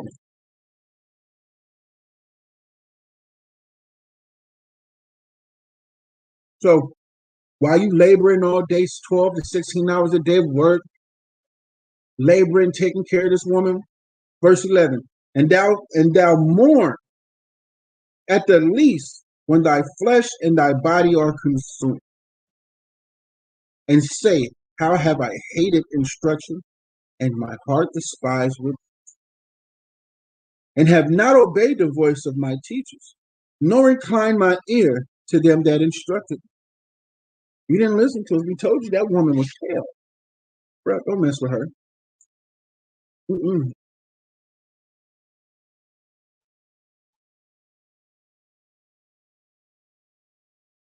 Verse 14. I was almost in all evil, in the midst of the congregation and assembly. Drink waters out of thine own cistern, and running waters out of thine own well. Let thy fountains be dispersed abroad, and rivers of waters in the streets. Your fountain is you. The understanding wisdom be dispersed abroad. When you're around people, they're getting wisdom and knowledge from it. And they love it. And they're always asking you questions. Right? What is your cistern right here? Drink water, understanding and pour from thy own cistern. Right? Drink waters out of thine own cistern and running waters out of thine own well. Who's our well? Yahweh. By Hashem Yahushua, in the name of his only begotten son, Yahushua Mashiach. Mashiach is our king. All right? Let them only be thine own and not strangers with thee. Don't take the understanding from other nations, from other people, other books. No, we don't do that. Let thy fountain be blessed and rejoice with thy wife of thy youth. Let her be as the loving hind and pleasant roe. Let her breast satisfy thee at all times. This is your wife, the Most High is talking about. This is David. Let her breast satisfy thee at all times, and be thou ravished always with her love. And why wilt thou, my son, be ravished with a strange woman? She don't keep the Most High's law. You go, man, come on, man. And embrace thy bosom of a strange woman. And why wilt thou, my son, be ravished with a strange woman and embrace the bosom of a strange woman? Why y'all around here messing with these hoes?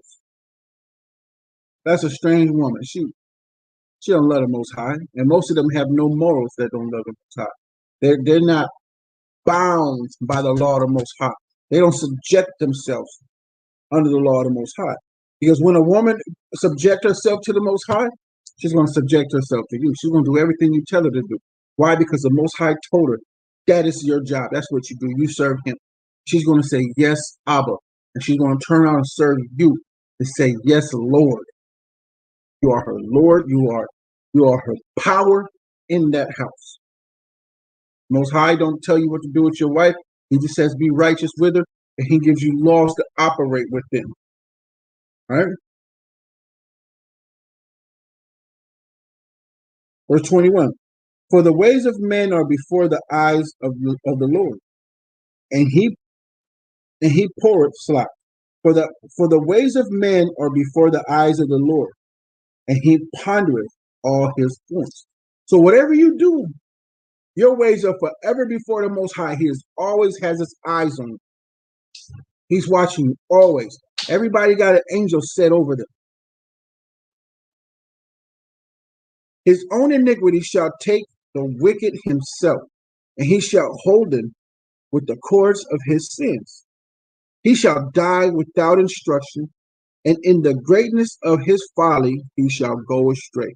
In the greatness of your folly. So whatever your folly is, you're going to be taken in it, and you're going to die in your folly.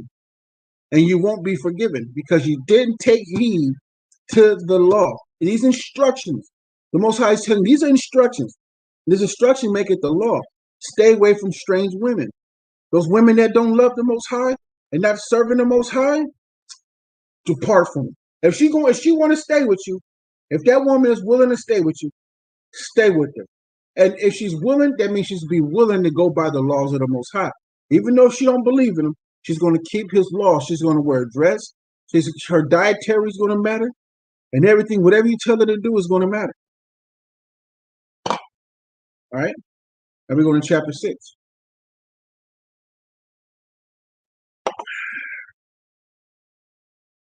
My son, if thou be surety for thy friend, thou hast stricken thy hand with a stranger, thou art snared with the words of thy mouth. So surety is like a friend that always has your back. He's like a strong defense when you don't have nothing. So when he said, my son, if thou be surety for thy friend, If you always got your friends back and you're there for them, if thou hast stricken thy hand with a stranger, somebody that don't keep the laws of the Most High, thou art snared with the words of thy mouth. He was just a stranger. He didn't keep the laws of the Most High. You're going to be snared.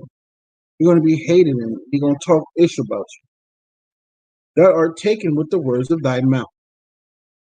When you say you got his back, he don't have yours. He doesn't keep the same laws as the Most. He doesn't go by the same moral laws that you go by. She don't go by the same moral laws that you go by. She's not set by. They don't care about that. And you know when somebody don't care about the Most High's laws is when you can tell that they won't keep it. They don't believe in it. Even some of your kids don't believe in it. You can tell, right? They're not set by. They don't want no rules. They don't want nobody judging them. When you gotta judge people, you see how they are, and you separate yourself.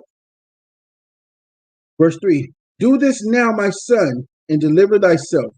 When thou art come into the hand of thy friend, go, humble thyself, and make sure thy friend. So before you go there with your friend and have a fight, go see if y'all friends first. Like the Most High, before you go into a land of people and you go to fight with them, extend thy hand for friendship first. Let's see if they take heed, not friendship, but let's see if they want to surrender first, where it don't have to be no. Make peace first. Or make peace with him. See if he's your friend. All right? Give not sleep to thine eyes, nor slumber to thine eyelids. Don't wait. Don't go to sleep and go see. All right? Deliver thyself as a roe from the hind of the hunter, and as a bird from the hand of the fowler. So deliver yourself, man. Go make sure that you don't have a friend turn into an enemy. All right? Verse 6. Go to the ant, thou sluggard, consider her ways, and be wise, which having no guide, overseer, or ruler, pondereth her meat in the summer, and gathereth her food in the harvest. How long wilt thou sleep, O sluggard? When wilt thou arise out of thy sleep? Now look at the ants. They work together. They have a bond. Ants work together all day long. They have no ruler, nobody over them, and they still work together to get things done. Look what we do. We're not working together to get things done. No. Verse 10, yet a little sleep, a little slumber, a little folding of the hands to sleep. Right? So shall thy poverty come as one that travaileth, and thy want as an armed man. A naughty person, a wicked man walketh with a forward mouth. He winketh with his eyes, and speaketh with his feet. He teacheth with his fingers. Forwardness is in his heart. He devises mischief continually. He soweth discord. Therefore shall his calamity come suddenly. Suddenly shall he be broken without remedy. These 6 things doeth the Lord hate. Yea, 7 are an abomination unto him. A proud look, and he's talking about this person right here. This is how this person is.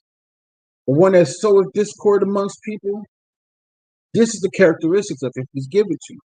A proud look, a lying tongue, and hands that shed innocent blood, and heart that devises wicked imagination, feet that be swift in running to mischief, always running into trouble, always lying about something, always in his pride, have a proud look on his face, always in his pride.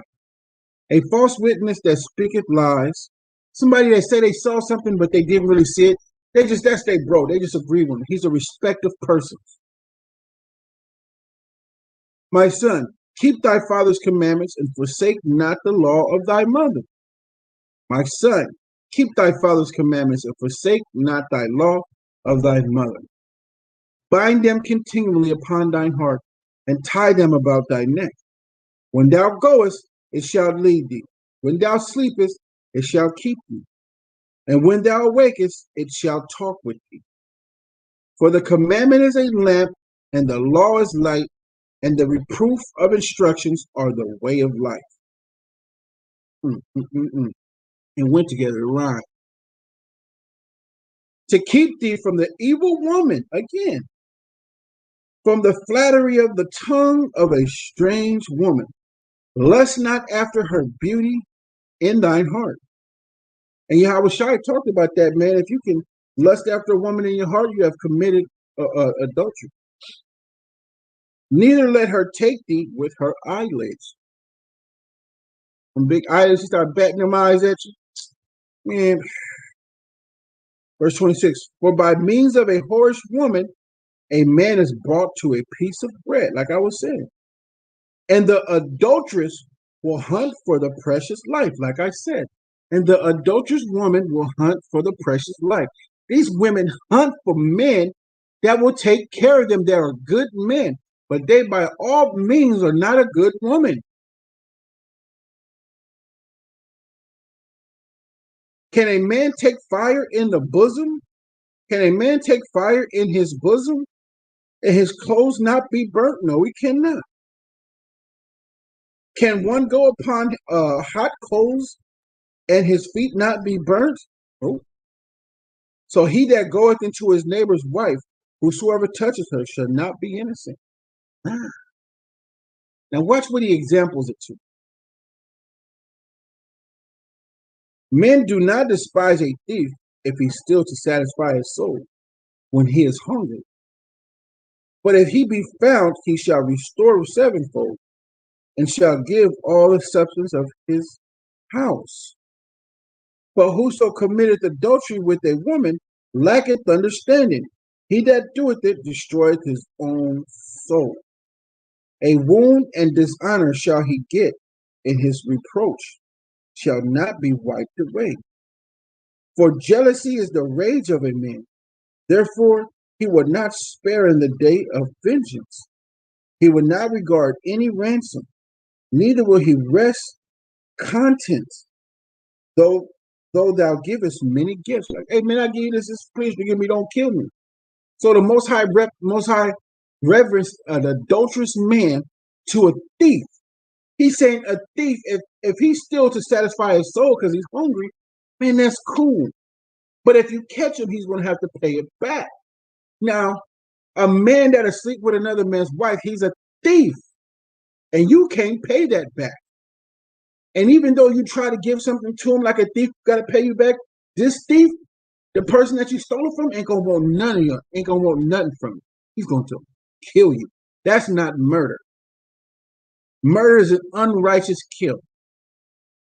A righteous kill is called a kill. You slept with that man's wife, you deserve death.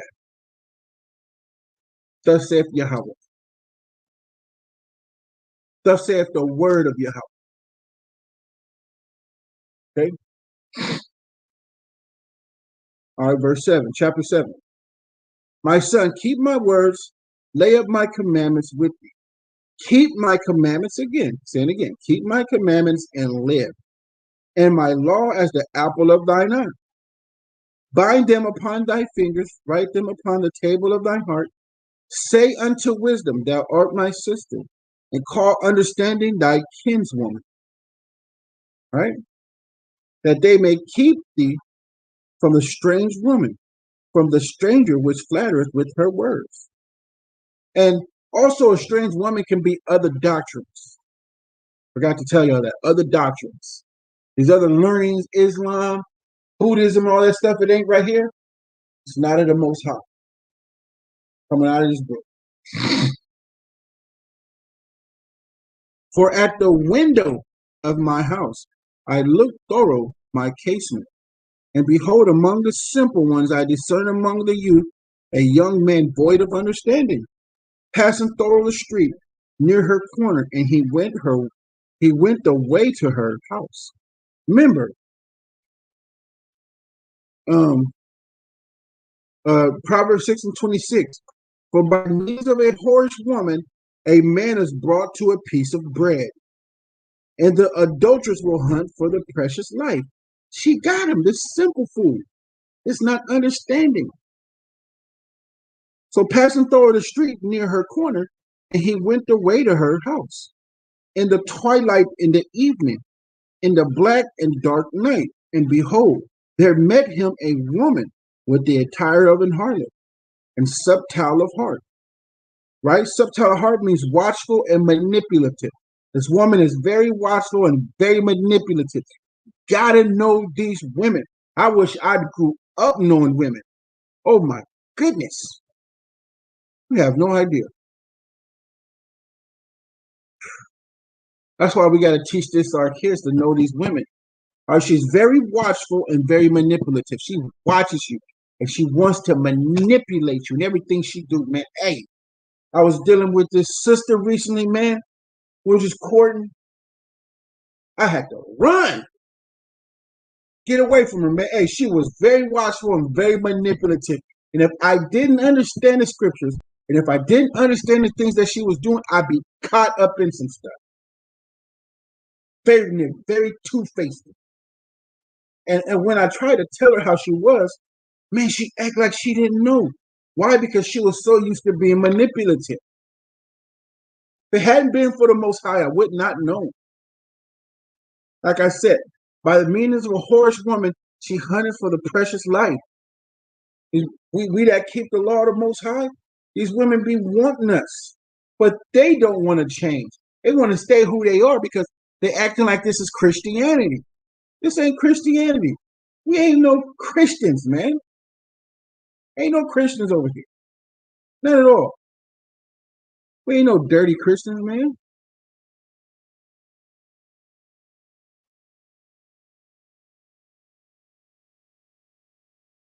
Verse 11, she is loud and stubborn. Her feet abide not in her house. Now is she without in the streets and lieth in wait at every corner. She's not in her house. The man has his house and a woman has her house. A woman has to stay in her house. But this is a patriarchal system right now, a gynocracy. Look that up. Gynocracy. This is a gynocracy, a government created for women. Okay? This woman is not in her house. Guess whose house she's in now? She's in a man's house. Getting lesbians, feminism, and all that other stuff. All right? Verse 12. No, verse 13. So she caught him up and kissed him.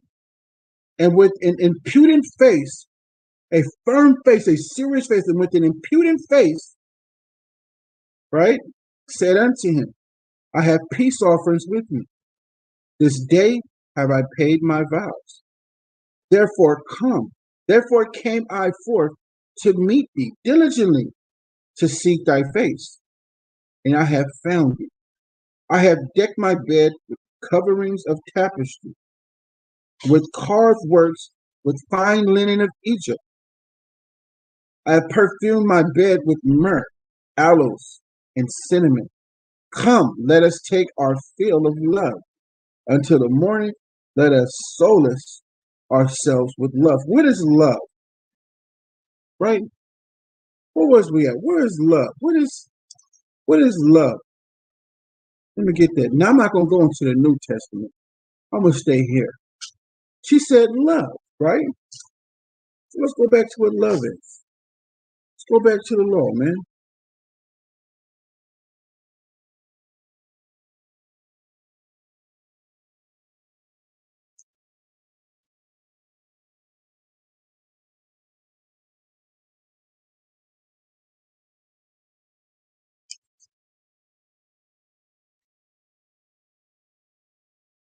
This is Deuteronomy chapter 30, verse 15. See, I have set before thee this day life and good, and death and evil.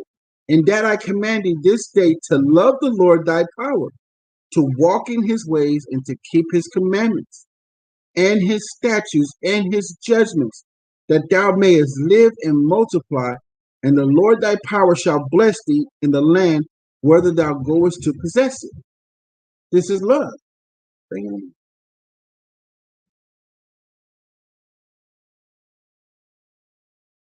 Right? So she said, come. In Proverbs 6 and 18, come. Let us take our fill of love until the morning. Let us solace ourselves with love. What is love? Keeping the commandments, man. Stay away from that strange woman. Keep these commandments. The Most High is telling you. For the adulterous woman seeketh the precious soul. Man. Verse 19, she said, for the good man is not at home. He is gone a long journey. He hath taken a bag of money with him, and will come home at the day appointed. Wow. With much fair speech, she caused him to yield. With the flattering of her lips, she forced him.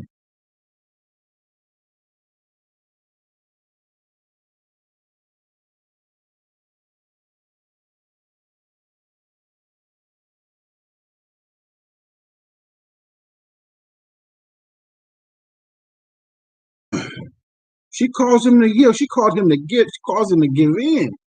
Man, you know he was in his flesh. With much fair speech, she caused him to yield. With the flattering of her lips, she forced him. He goeth after her straightway, as an ox goeth to the slaughter, or as a fool to the correction of her stock. As a fool to the correction of her stock. Of all the other men she has. That's her stock. All the other men that she has, he's a fool, just like all the rest of them.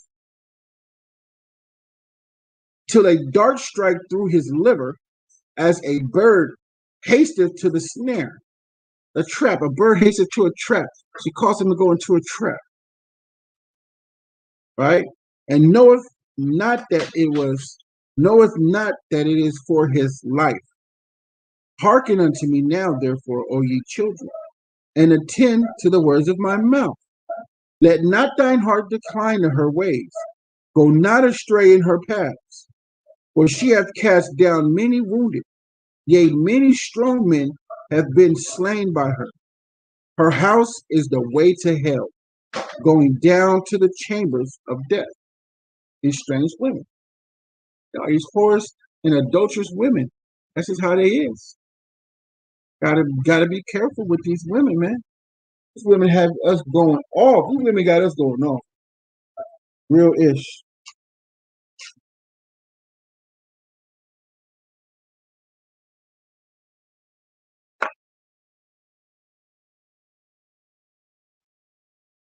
Excuse me. All right. So now we're gonna go to the Book of Solomon. We go to the Apocrypha, right? To the Book of Wisdom of Solomon, chapter 5, starting at 5, verse 1. Let's get there.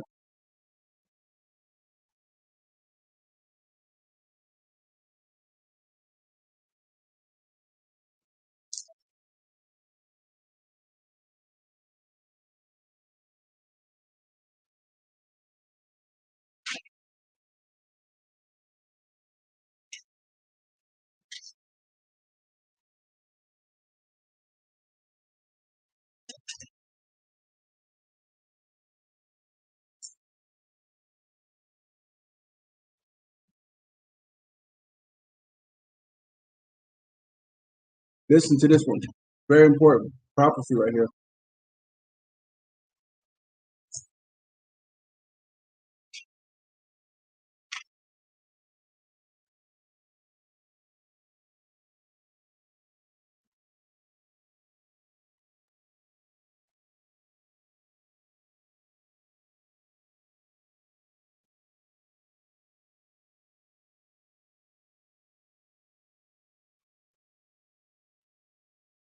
It's the Wisdom of Solomon, chapter 5, and verse 1. Then shall the righteous man stand in great boldness before the face of such as have afflicted him, and made no account of his labor. When they see it, they shall be troubled with terrible fear, and shall be amazed at the strangeness of his salvation, so far beyond all that they look for. And they repenting and groaning for anguish of spirit shall say within themselves, this was he whom we had sometimes in derision. Come on, they laughed at, they mocked us. We were a mockery to all these nations. And so they saw us standing on these corners in great boldness. Now we're on these corners in great boldness in front of America, period. Oh, man.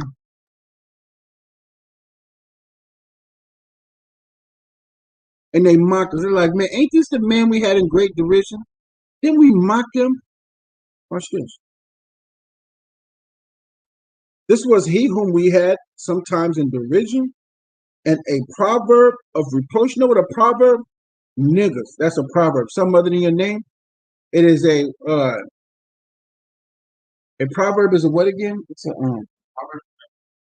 expression. A proverb is an expression to express something of how you think about somebody. When they call us niggas or blacks, I'm brown. My shirt is black. I'm brown skin. So if I'm brown skin and I'm not black, what are they calling us? It's a proverb. A proverb of reproach of how we want to be towards them. Verse 4.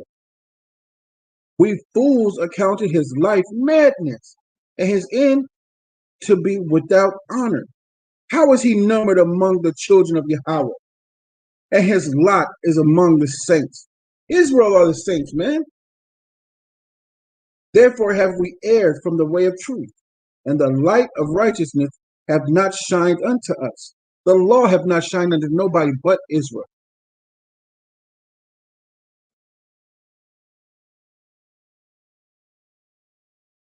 And the Son of Righteousness rose not upon us. We wearied ourselves in the way of wickedness and destruction. Yea, we have gone through deserts where there lay no way. But as for the way of the Lord, we have not known it. All of our people in all these nations have wearied themselves in wickedness and destruction. They don't know the Most High like that. They wearied themselves and doing this and doing that to like the law is like not even amongst their mind. It's not.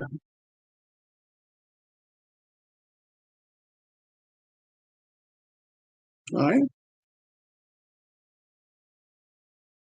Verse 8. Hey, to this one. What hath pride profited us? Or what good hath riches with our vaunting bought us? Vaunting is boasting. They boasted on their riches, how rich their lifestyles of the rich and famous. Remember that? All those things are passed away like a shadow, and as a post that hasteth by. A post is six there. The stands there, a post stands that hasteth by. That post only is just us going away from it. And it just gets smaller and smaller, and you just don't see it no more. Right? That's how they wearied themselves. Right? Verse 10. And as a ship that passeth over the waves of the water, which when it is gone by, the trace thereof cannot be found, neither the pathway of the keel in the waves. The keel is at the bottom of the boat. That thing at the bottom of the boat, so like when you turn it, it goes this way, but it's not the turning thing. It's the thing that is on the keel. So wherever you go and you turn, you can see yourself turning in the waves being hit in the water, but once it goes by, it's gone away. You don't see it no more. So whatever you've done is not to be seen anymore. You did it. You can't turn back and change it. So why be in your pride about things? Humble down. Keep the law. All right. And as the ship that passeth over the waves of the water, which when it is gone by, the trace thereof cannot be found, neither the pathway of the keel in the waves. Or as when a bird hath flown through the air, there is no token of her way to be found, but the light air being beaten with the stroke of her wings, and parted with a violent noise and motion of them is passed thorough. And therein afterwards, no sign where she went is to be found. You can't see her trace. You know the games where you hit a home run, it shows the streak where the ball went, Ain't no streets like that on birds or boats. You ain't gonna see which way she went to get to where she went through and how to make that float and everything get the way she went. You ain't gonna find none of that. All right.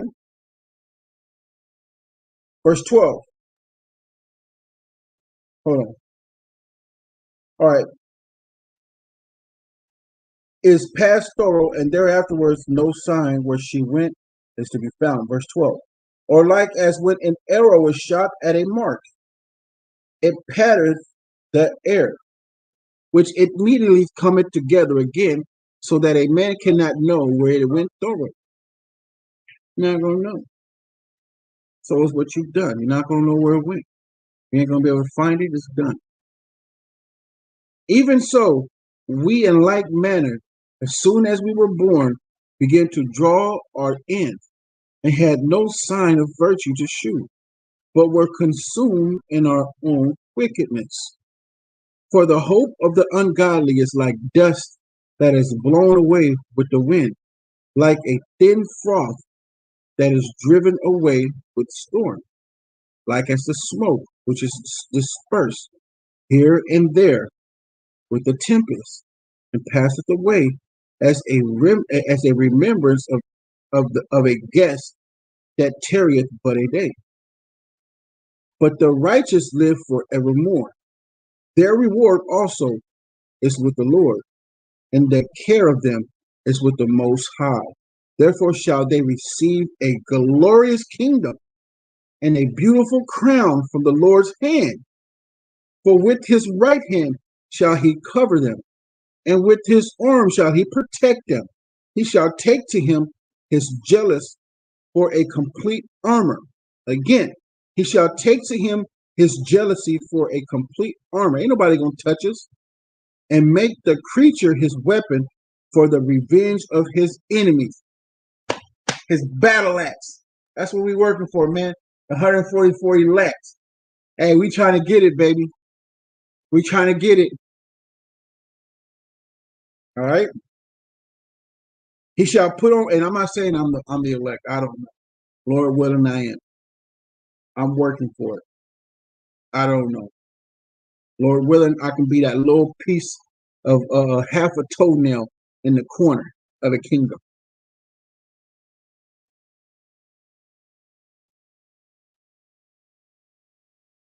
Verse 19.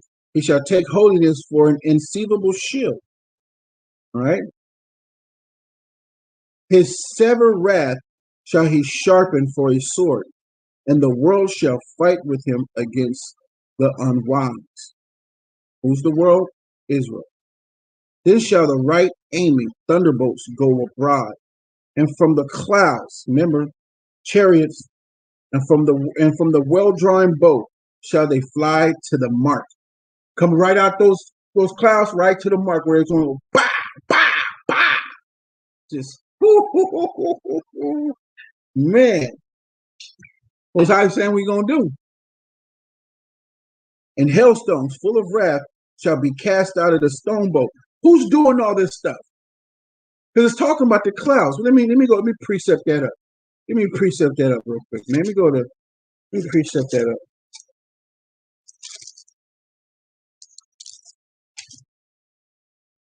Show y'all who's doing this. This is the book of Ecclesiasticus and the Apocrypha, chapter 39, verse 28. There be spirits that are created for vengeance, which in their fury lay on sore strokes. In the time of destruction, they pour out their force and appease the wrath of him that made them. Fire and hail and famine and death, all these were created for vengeance. Spirits, right? Watch this. The Psalms.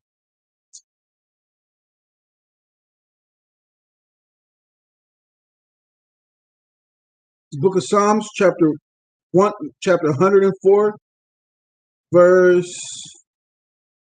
4. Who maketh his angels spirits, his ministers a flame of fire. Who make his angels spirits, right? Ecclesiasticus chapter 39, verse 28. There be spirits that are created for vengeance. These are angels, right? Verse 29. Fire and hell and famine and death. All these were created for vengeance. These are angels. That's what they're called. These are spirits. These are angels. This is their jobs. They're doing them.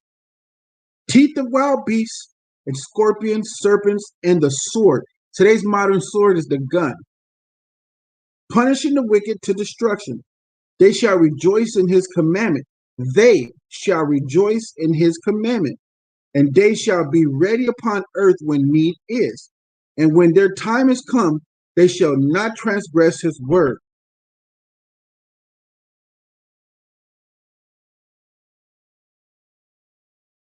Right? So the book of Wisdom of Solomon, chapter 5, and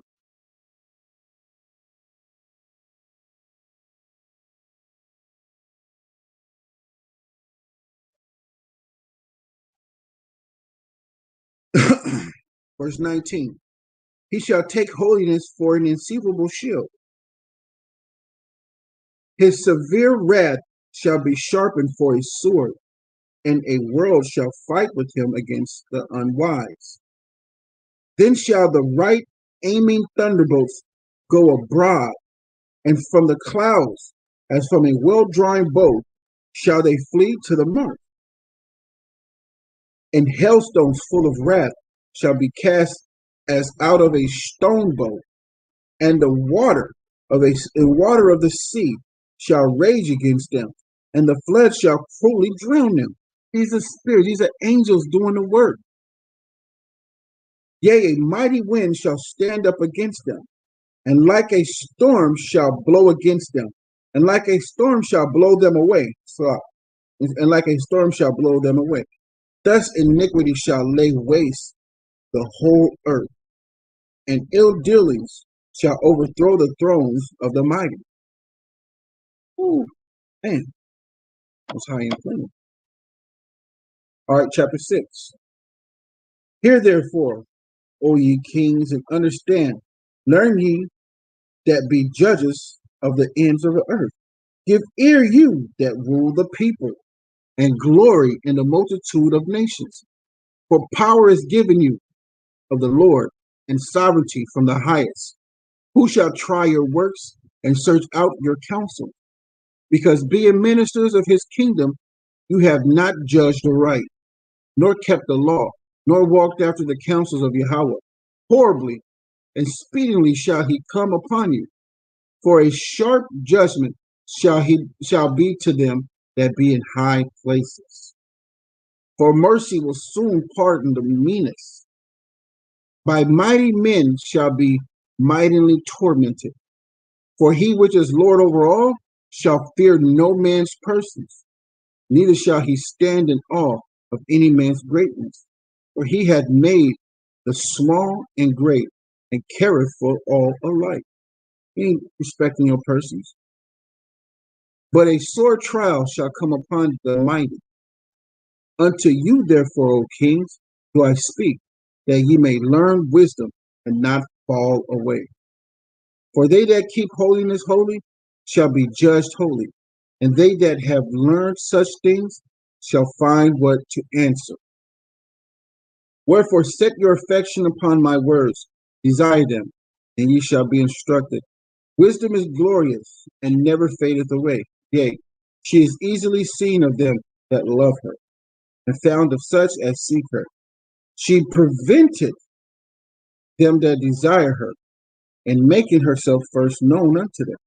Whoso seeketh her seeketh her early shall have no great travail, for he shall find her sitting at his door. To think therefore upon her is perfection of wisdom, and whoso watcheth for her shall quickly be without care. For she goeth about seeking such as are worthy of her. Talking about wisdom. Sheweth herself favorably unto them in the ways, and meeteth them in every thought. For the very true beginning of her is the desire of discipline, and the care of discipline is love. Discipline. Gotta be disciplined. And love is keeping of her laws.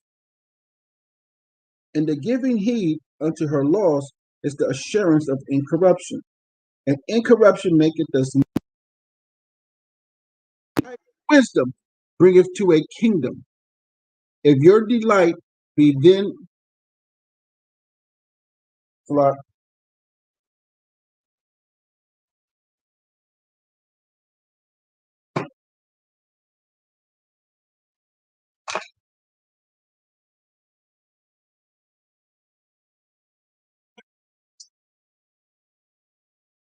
was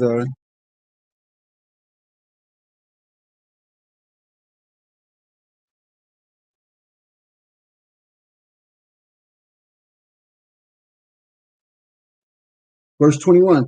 If your delight be then in thrones and scepters, O ye kings of the people, honor wisdom that ye may reign forevermore.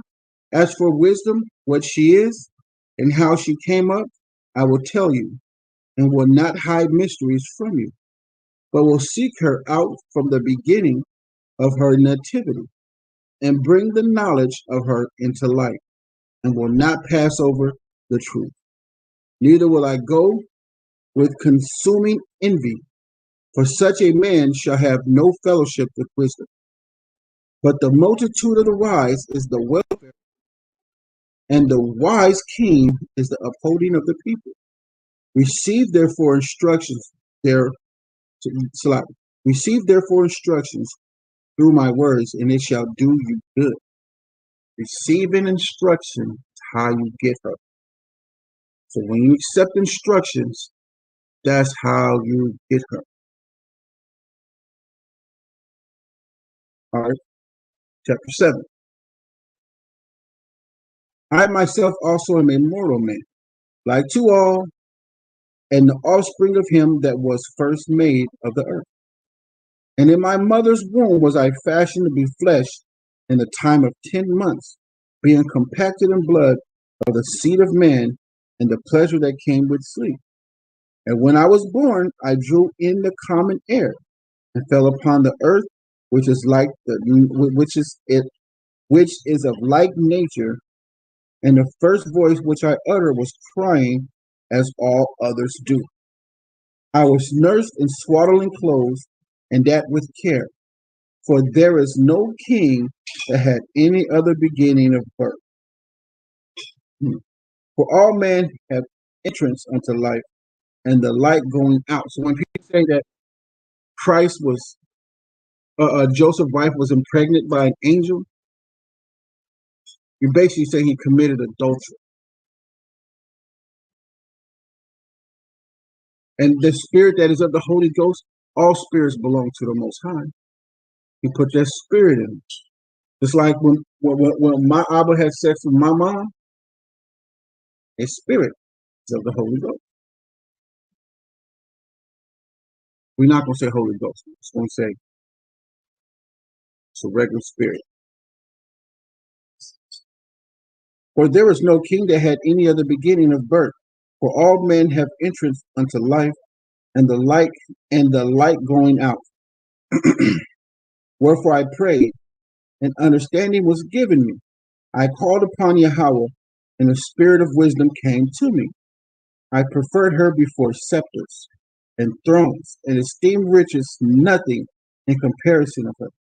Neither compared I unto her any precious stone, because all gold in respect of her is as a little sand, and silver shall be counted as clay before her. I loved her above health and beauty. Talking about wisdom. Solomon, this is what Solomon prayed for. He loved wisdom above money, above riches, above anything. He loved wisdom. So when you love wisdom above anything and want wisdom above anything, you're going to get wisdom. And chose to have her instead of light. For the light that cometh from her never goeth out. All good things together came to me with her, and innumerable riches in her hands. And I rejoiced in them all, because wisdom goeth before them. And I knew not that she was the mother of them. I learned diligently, and do communicate her liberally. I do not hide her riches. I don't either. I don't hide her riches from nobody.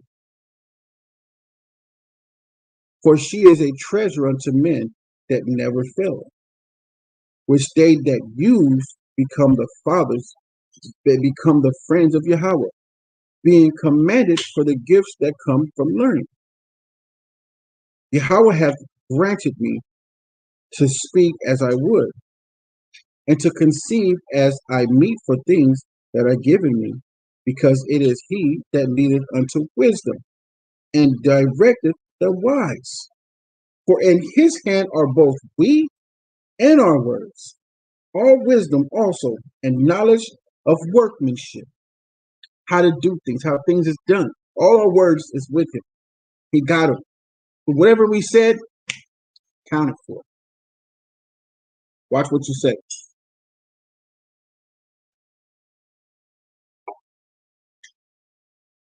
Verse 17. For he hath given me certain knowledge of the things that are, namely to know how the world was made, and the operations of elements, fire, water, dust, dirt, air, those are elements. Right? The beginning, ending, in the midst of the times, the alterations of the turning of the sun, and the change of seasons. All this wisdom Solomon was given. The circuits of years and the positions of stars, the nature of living creatures, and the furies of the wild beasts, the violence of winds, and the reasoning of men, the diversities of plants, and the virtues of roots. And all such things are either secret or manifest. Them I know. For wisdom, which is the worker of all things, taught me.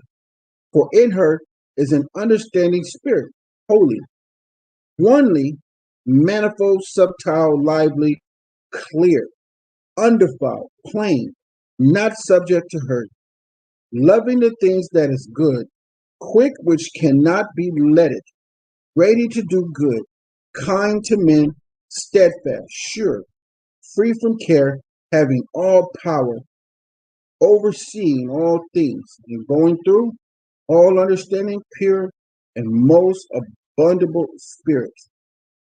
It's like a most subtile spirit, firm spirit. For wisdom is more moving than any motion. She passeth and goeth through all things by reason of her perverseness. For she is the breath of the power of Yahweh, and pure influence flowing from the glory of the Almighty. Therefore can no undefiled thing fall into her.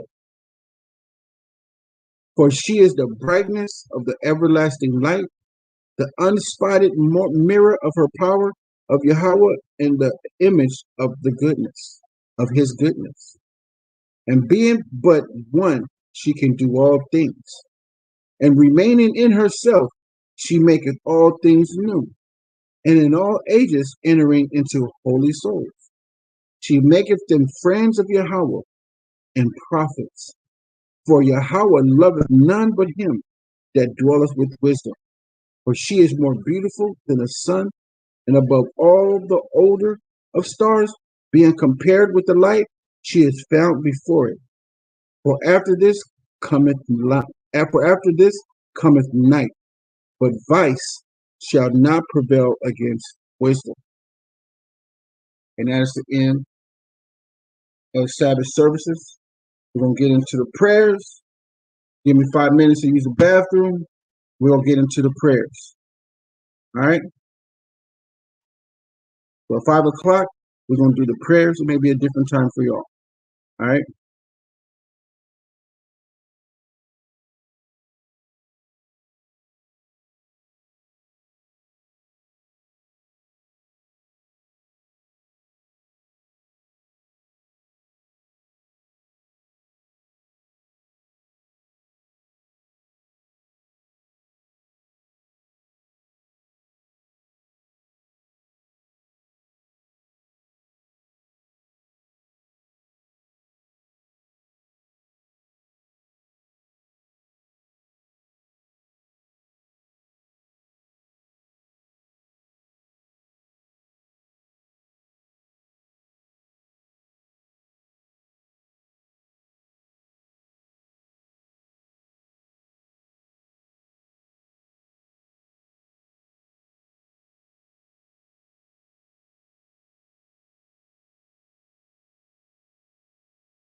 Oh yeah.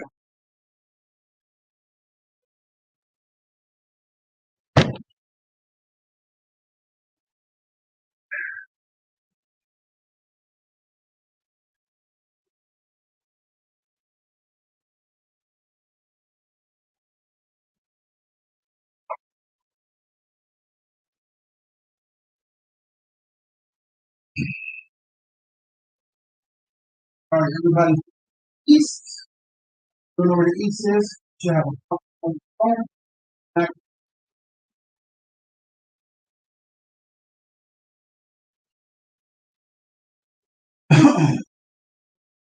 The Avenel, Habashai Spirit, found in the book of Matthew, chapter 6. I will say, we'll say in 10. Now, God, my God, God, power, God, God, God, God, God, God, God,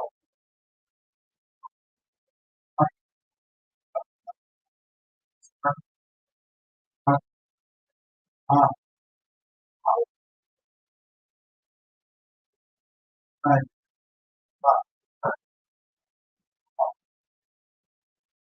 power, God,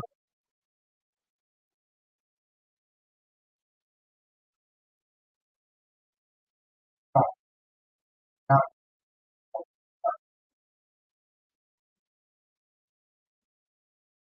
our Father, on earth.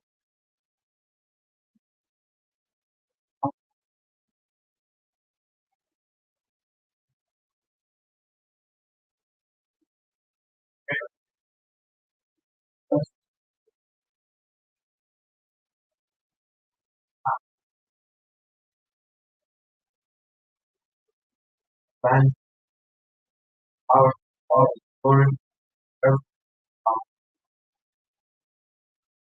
God,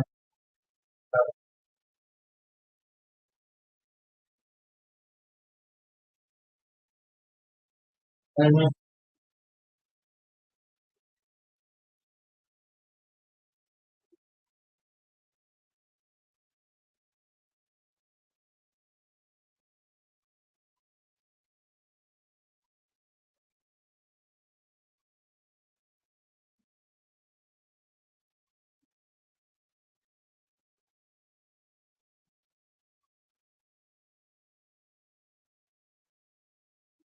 All right, now, God, God, um,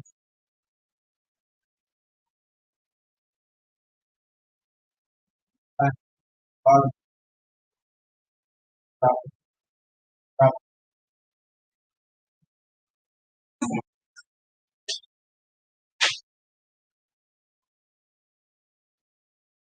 that's what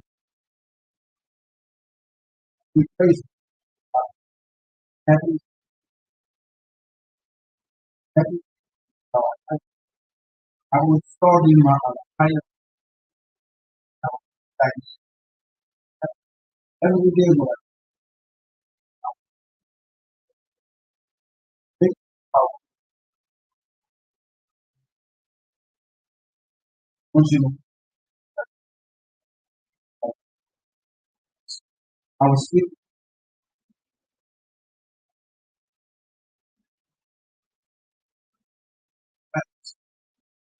that you shall have one other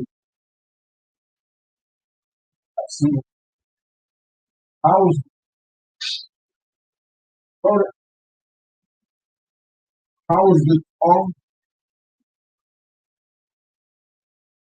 all thy works shall come, thy saints shall bless, they shall speak for you like talk of thy power to me, son, for his majesty, like as thy domain by all power upon all that fall, and raise it upon whom eyes of all wait upon thee. Thou givest them their meat, I opened thy hand as fire thy heavy. How is righteous, holy, how is not as open before that all punishment. He will fulfill the desire of them that also powerful over the wicked. My mouth shall speak also on the best of power. And that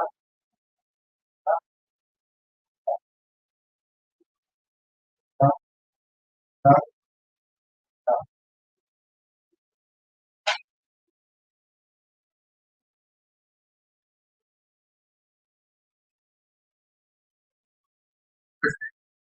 that that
Psalm it is inflicted out to put thy loving kindness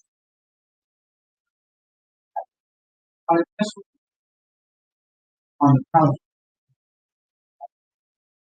and the power. I will try to also neither do it for understanding. However,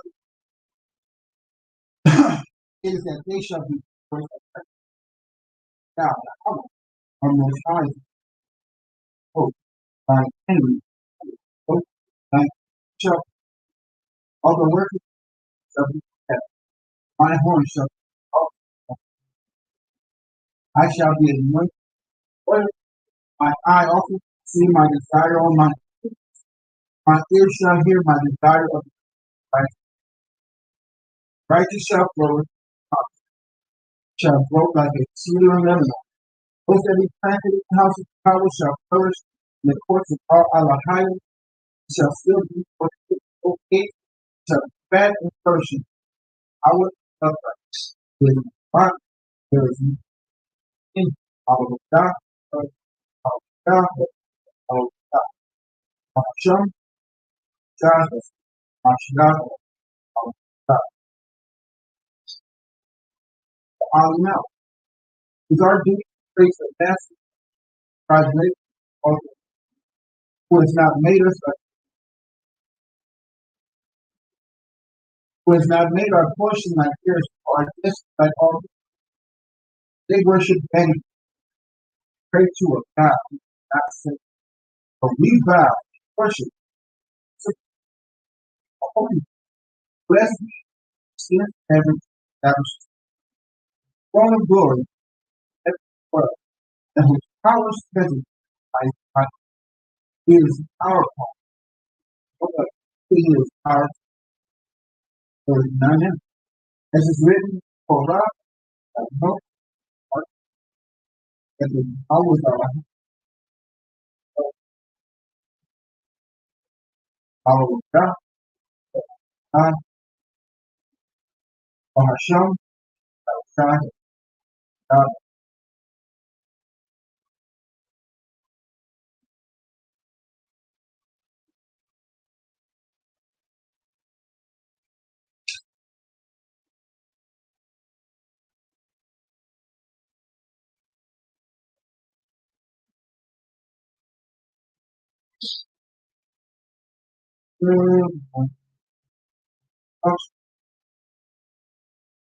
our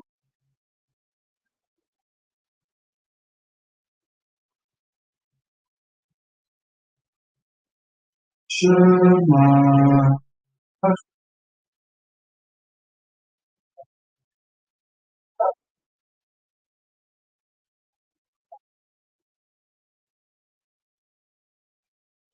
Shema,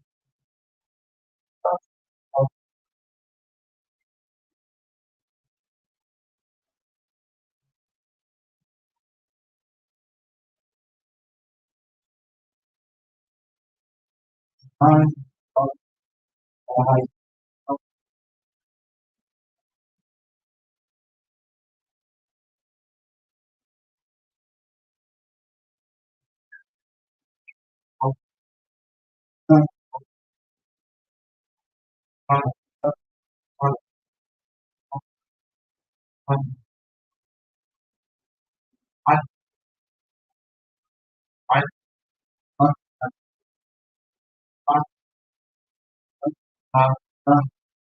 and for you,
I was trying to have a back foot. I foot.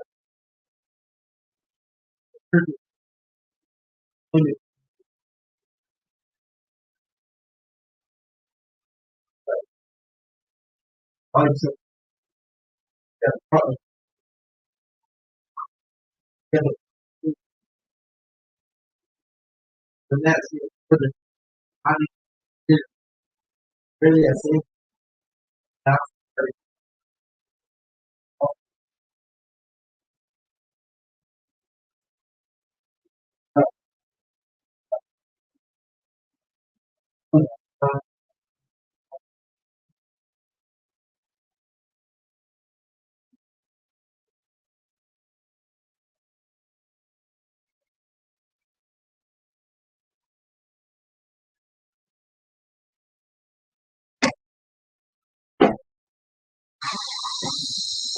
And with that, the water for staying with us and sticking with us and praying with us and bringing in the Sabbath service with us.